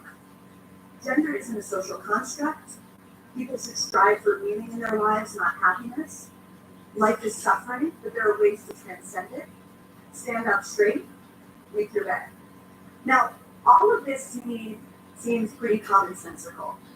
And yet, I don't think that there is a community in the world that I've read more think pieces about. I don't think it's a stretch to say that you are sort of the most loved and loathed public intellectual in the Western world. So I'm wondering if you can talk a little bit about what that's like and your understanding of it. You just come from 2 days in Vancouver where with an event with Sam Harris, talking for over 2 hours about the question of truth. And 5,000 people showed up to those events, not exactly a sexy Beyonce concert. What's going on? How do you understand it in your business? Well, I think we don't want to underestimate the role that technological transformation is playing. You know, I've been thinking about YouTube and podcasts quite intensely for about 2 years. So I started putting my university lectures on YouTube in 2015. And I did that for a variety of reasons, mostly curiosity, because and the drive to learn. And I found that if I want to learn technology, the best way to do it is to use it. And I'm always learning new technologies because, well, you know, that makes me unique. But, and I had some success with lectures on public television in Canada. So I did some lectures with a series called Big Ideas on Canadian public television. With about 200 of those lectures, and I did 5 of them. 200 different people, but I did 5 of them. And they were regularly in the top 10 of the most viewed lectures. And, so I knew that there was some broader market for, let's say, ideas. And I thought, well, I might as well put my lectures up on YouTube and see what happens. And then by April of 2016, I had 1 million views. And I thought, huh. The only reason people are watching these is because they want to watch them, because they're actually really hard. And 1 million of something is a lot. If you sell 1 million copies of your book, well, first of all, that's it's very, very rare. You're very happy. You never have your scientific paper cited 1 million times. You rarely have $1 million. It's a very large number. Well, fair enough. Fair enough. And it's, of course, it's not as uncommon as it once was, but it's still a significant number, and I didn't really have any way of calibrating that. I thought, well, what am I supposed to do now that I have 1 million views? How am I supposed to conceptualize that? What is this YouTube thing, anyways, that is once a repository for cat videos? So what does it mean to have 1 million views on it? So I really started to think about it, because, you know, there were a lot of people commenting as well, and they were into the lectures and following the avenue. And I thought, okay, so what is this YouTube exactly? And I thought, well, for the first time in human history, the spoken word has the same reach as the written word. And not only that, no lag in publication and no barrier to entry. That's a major technological revolution. That's a Gutenberg revolution. That's a big deal. This is a game changer. And then it was soon after that that I discovered the podcast world, which is about 10 times as big as the YouTube world.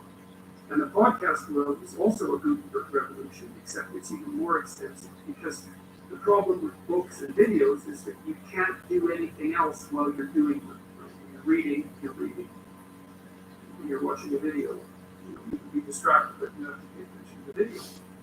But if you're listening to a podcast, you could be driving a forklift, long-haul truck, or you can be exercising or doing the dishes. And so what that means is that podcasts free up, say, 2 hours a day for people to engage in educational activities that they wouldn't otherwise be able to engage in, and that's about 1/8 of people's lives. So podcasts hand people 1/8 of their life back to engage in high-level education. So then I thought, well, people actually want to do this. There's a massive market for high-level intellectual engagement that's much deeper and more desperate, let's say, than anyone suspected. We really saw that at Vancouver. You know, I mean, the discussion I had with Sam Harris, the two discussions, we talked about the relationship between faculty values, listening and science religion more peripherally. But the dialogue was conducted at the level, I would say, approximately at the level of a pretty rigorous PhD defense. And we were only supposed to talk for an hour and then go to Q&A, but the crowd didn't want us to stop. So we talked the first round 2.5 hours and the second round 2.5 hours. And the crowd was 100% on board the entire time. And it wasn't because Sam was winning, I was winning. And we're actually trying to learn something. We weren't just pretending to do that. And the place erupted at the end. And I think one of the things I've realized in the last couple of days as I've been thinking this through is that the narrow bandwidth of TV has made us think we're stupider than we are. And so people have a real hunger for deep intellectual dialogue, and that can be met with these new technologies, and that has revolutionary significance, and that's starting to unfold. I wonder about, you love to quote this line, this Nietzsche line, that anyone who has a why to live for can endure almost any how. What's your why? What is driving you? You are the most busy man. I mean, to get you here, I think you're like, wherever you were last night in Portland, tomorrow, like, I don't know you're alive right now. What is driving you? What is this relentless drive? What are you pushing for? I'm trying to, when I spent 15 years at the University of it's akin to 12 Rules to Life, although it's a much more difficult book. The audio version of that book is out now, by the way. It's been out since June 12th. And I would, if you like 12 Rules or you were interested in it, then you would try that. I think the audio version is much more accessible because it's a difficult book. Getting the cadences of the sentences right is an aid to comprehension. I spent 15 years writing that book, about 3 hours a day, right? And a lot more time reading. And I was interested in solving the problem, which was I was interested in the great atrocities of the 20th century, the ones that were committed on the right and the ones that were committed on the left, but I was interested in it psychologically. And what that meant was, had I been there, what could have I done to not participate? And so that's what I was trying to figure out. How. So, because for me, what happened in Nazi Germany and what happened in the Gulag Archipelago, in Laos, China, many places, was sufficient definition of hell. Convincing was what, and I wanted to understand what the opposite of that is. And not sociologically or economically, because I think in the final analysis, those levels of explanation are insufficient. But psychologically, how is it that you must conduct yourself in the world so that if the opportunity to participate in such things arises, you won't? And, in the Holocaust museums where that was a motto that went along with them, which was never forget. And I thought, yeah, fair enough, but you can't remember what you don't understand. And so I wanted to understand it, but I wanted to understand. You see, when people read history, they either read it as a detached observer, or they tend to read it as, well, maybe the heroic protagonist, people like you imagine that they would be Schindler and Schindler's List, but that's wrong. So because the probability that you'd be the perpetrator is much higher, especially nearing the perpetrator who's ensconced in silence, and silence is not the appropriate thing. So I wanted to, having figured out what constituted hell and the pathway to that, which would be, I suppose, the cowardice that produces The cowardly resentment that produces either implicitness in those events or failure to impose. I want to understand what the office of that was. Okay, mister. It needs to be learned from what happened in the 20th century, so that's why I wrote Maps of Meaning, was to understand that and to lay out what the opposite was. And then that turned out to be extremely helpful to me, and then the people I started to teach about that, because it's useful to know what the opposite of hell is. And those things to people since 1993, for 25 years, and the response from the students has always been the same sort of response that I'm getting now, absent some of the negative characterizations, let's say, which have emerged for particular reasons. But the students have always said one thing, and this is the vast majority of them, this is cherry picked responses as people say everywhere. You tell me, and this is the same with audiences and students. You say, you give me words to explain things, to explain and understand things that I always knew to be true. Or I was in a very dark place for one of the 7 reasons that people might be in a dark place. Alcohol or drugs or failure of relationships or lack of vision or nihilism or hopelessness or depression or anxiety or pitfalls of one to encounter. And I've been developing a vision for my life and trying to adopt responsibility and trying to be careful with what I say, and things are way better. And that's what drives me. So, it's so interesting watching what's happening because, you said I'm the most loathed and the most loved man. It's like I'm loathed by this and it's very noisy people. And so, and there are people who either don't or haven't or won't or take a look at what I'm doing, partly because it doesn't fit.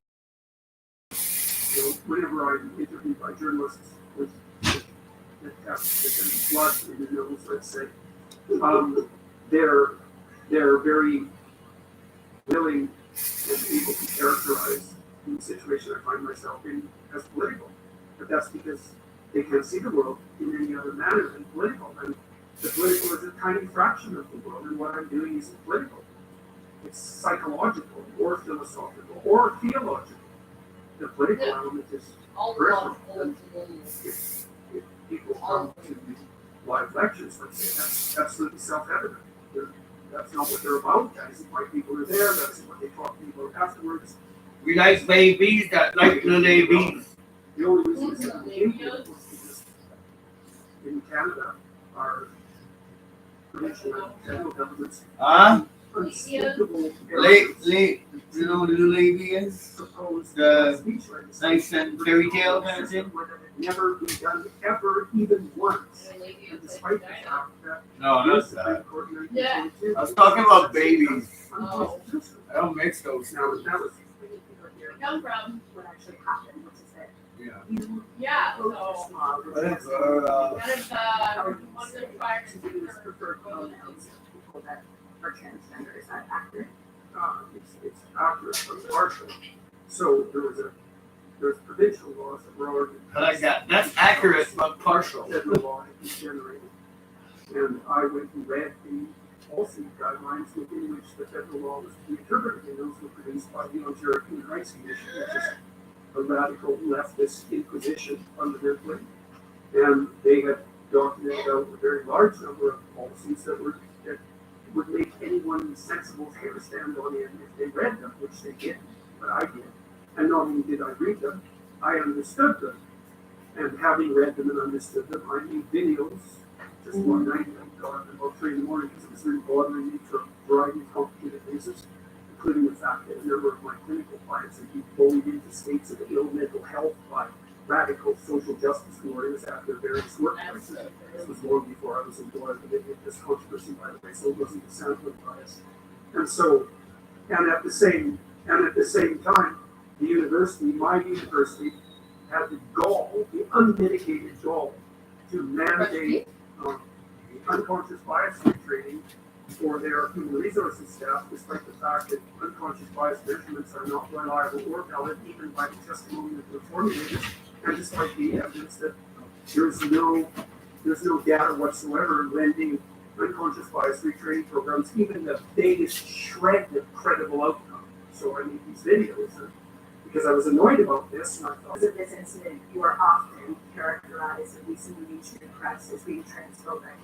If you had a student come to you and they said to you, I was born female, I now identify as male, I want you to call me by male pronouns, would you say yes to that?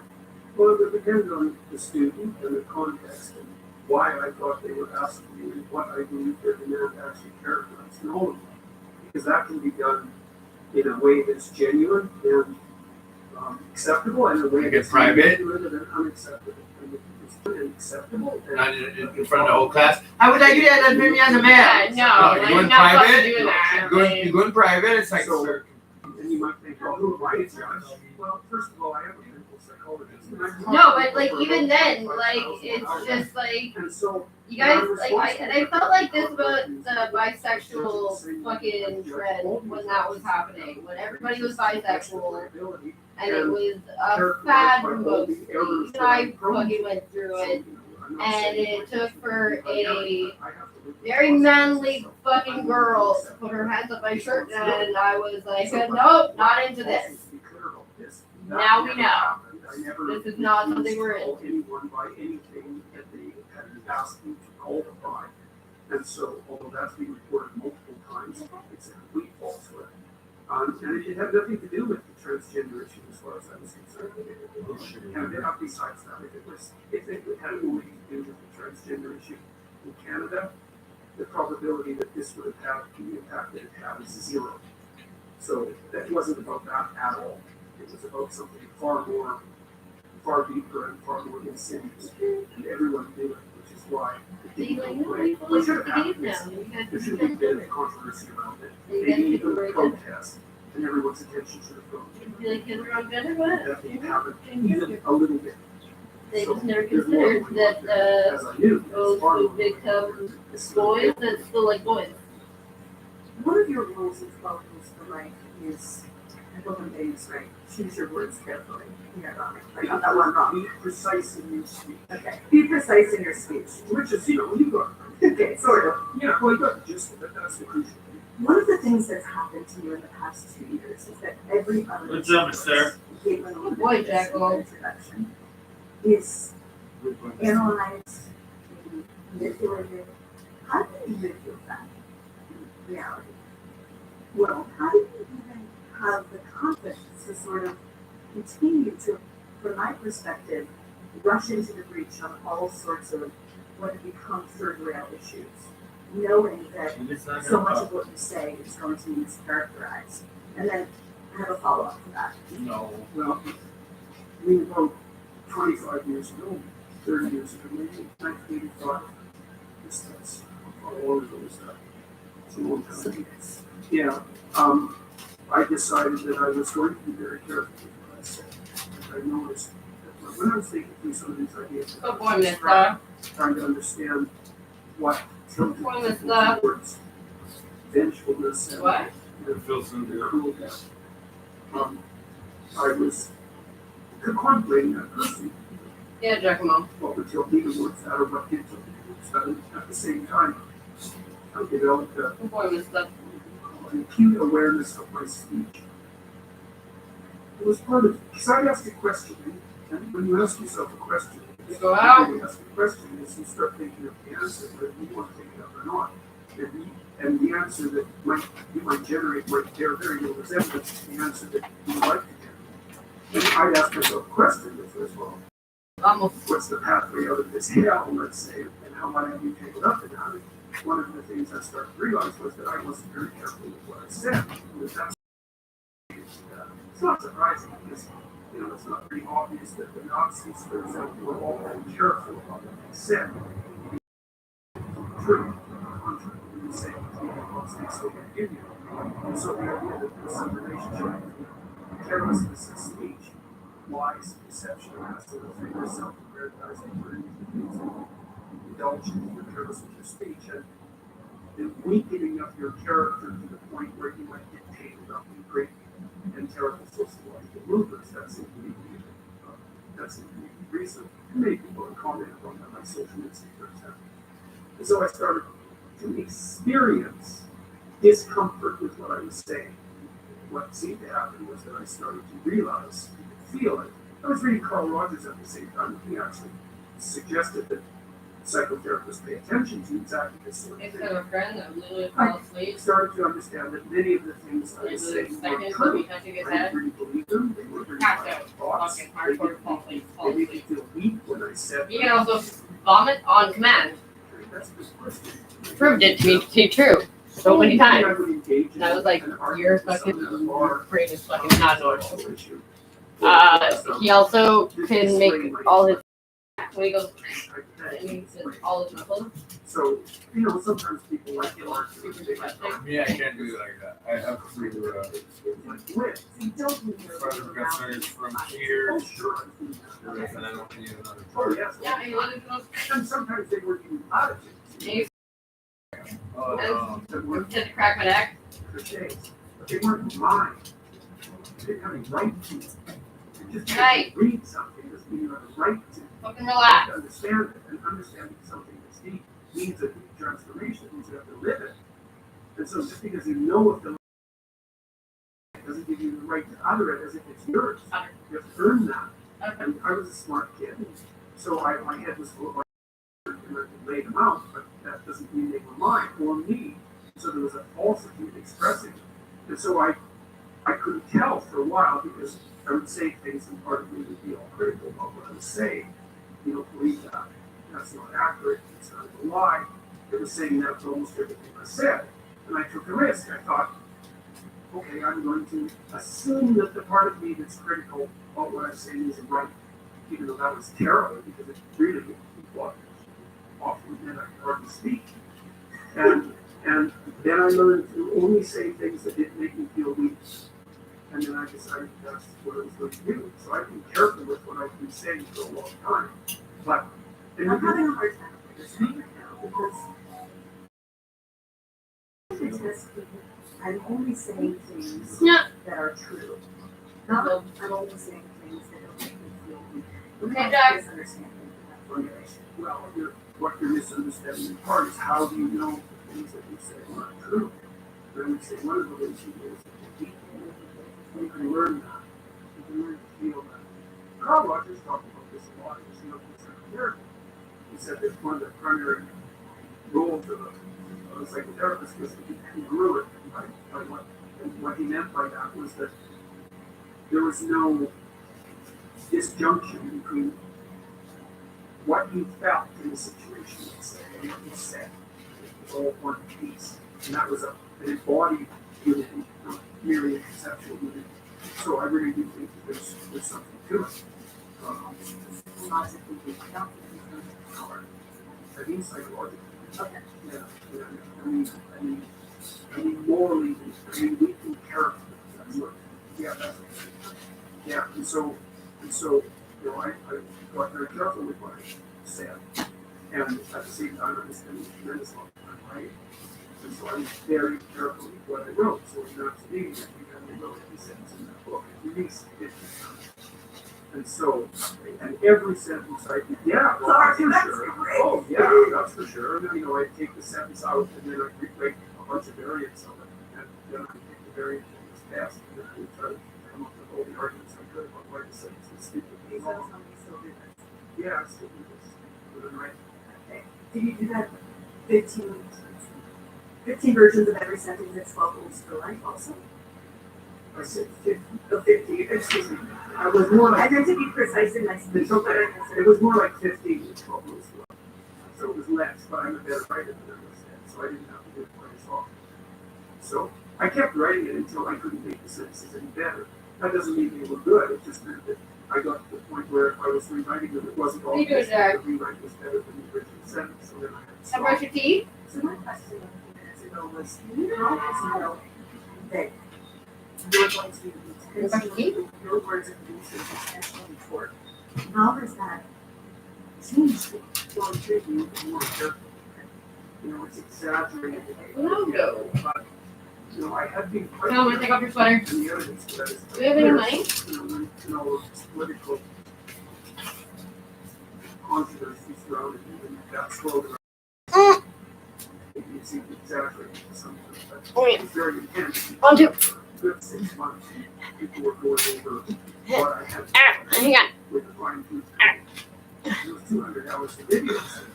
Well, some creative editing, it's motivation and money. You think if you went over 200 hours of someone's lectures, you could find a smoking pistol, even if you had to chalk on the set.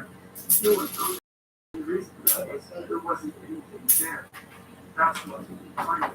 So I had already been very well. We came back. And I discussed all sorts of unbelievably contentious issues. Pandora! That's the class in particular. It's like, you know, it's basic presupposition. Partly what I was trying to do with my students was to convince them that had they been in Nazi Germany in the 1930s, they wouldn't have been on the side of good. Like, that's a hell of a thing to drag people through, but it's statistically overwhelmingly likely. So it was a very serious class, and so that's a place where you can step over. You know, I talk about gender differences and the biological substructure of consciousness and all these things that could easily become political. But now, for the last 2 years, I've been even more careful, and I have to watch it. Family watches it. Very careful. And if I deviate a little bit from what they think I should have, from how I should have behaved, then they tell me. I have friends who are doing the same thing, and I listen to them. Every time I'm outside, How do you typically, when you said, No. related. Well, let me just Like, share why what do I you said. keep refilling Which is, it? I'm trying to be precise in my speech, but I believe you said. I think there's I'm fucking dumb. Like, really dumb. Nobody is correct, and if you were in the room, Have the technology. yes, you don't regret. But it's not Zippo. Yeah. Yeah, no, it's probably behind the Well, look. But even the Mohawks, they're still You know, taking I have this. Yeah, they're not. friend. You know, you used to have those good old Zippos like in Niagara Falls, you know. There's 150 bucks. Yeah, I was listening to Like, not 40. It's like watches. Yeah. Someone's got like a fucking 100 million watches with their $40 watches. So no one gives a fuck. Like, Years ago, he was a survivor of residential. and you go back. We got pretty close. No, if you go back, not I off. was already 34 at my house. And anyways, the long and short of it was. However, I did get a Chanel bag from $2. $200 Chanel bag. I got a leather jacket perfecto from the Weird Dollar Village. I walked with it on my shoulder and my hair came in. Worst thing to do. Fucking, I sold the one person who sold was a over knitted sock hat. Watch your step. It's like this long, You don't know what the hell and you're it talking was about. $1 and it was at the warehouse sale. And so- Also happened to be on one of my hangovers. Like I had 5 in my life, Personally. and this was one of my hangovers. That's when I fucking puked up crap dinner spiraled in noodles. That's why I don't eat them anymore, because I was growing up and trying to put her finger down my throat and make me throw up. And I was like, oh, gross, oh, puke everywhere. And it's just like, yeah, now we don't agree enough. And then they made me get up at like 9 o'clock in the morning to get on a bus, to get on Metro, to get on a bus to go to Lissa's warehouse sale in Laval. And I had no money. I had 0 money. And I was like, this sucks. Like, this super sucks. And I don't have money to buy stuff. So I sold the overgrown sock hat. And I went to my bag, and I was like, oh, fuck, I should put my bag. It's like, no. Because correct me if I'm wrong, but I think administrators there in. Fucking, as soon as we walked in, she was like, oh, thanks, Jack. I was like, oh, and she was like, They sort of encourage told you you. or accusing I her. fucking get my bag checked, and then immediately go into a full-on sprint. Classroom, and during that. And sprint across the parking lot. And she just like looks at the security, and she's like, Or viral developments. Excuse me. Right, no, it's important. And the reason it's important is she was just dumb. look, these people, let me Sorry, say and just to finish that question, maybe you'll break this in. I didn't make fun of me because I got caught stealing magic cards. Happened once because I was fucking drunk and I sold thousands of packs of pills. So it's not like I got caught for stealing one pack once. Caught. Yeah, Wrong. so first of all, You know they had an undercover security guard on there. I bet you wanted to get caught. I don't think so. George Peterson was like ready to pick on Hitler or my I think it's you being lazy. And I thought, You're getting tired of getting away with stealing and not getting caught. you might want to say that. Just drunk. You don't use, it's sacrilege. I didn't realize that the little food. So you pick the packs. Sorry, the cash without the packs. So you grab it from behind, outside of the store. And then the second thing you're a professor. You could be on word straight. What's drunk? I don't even remember. Alan told me. Seriously, those are not the same people. Where's your In case you didn't notice. One of them was the worst barbarian in the 20th century, exception of Stalin and Mao. And the other one is a provocateur, trickster, who's quite quick on the stage and is, what would you say, is stirring things up in a relatively non-problematic way.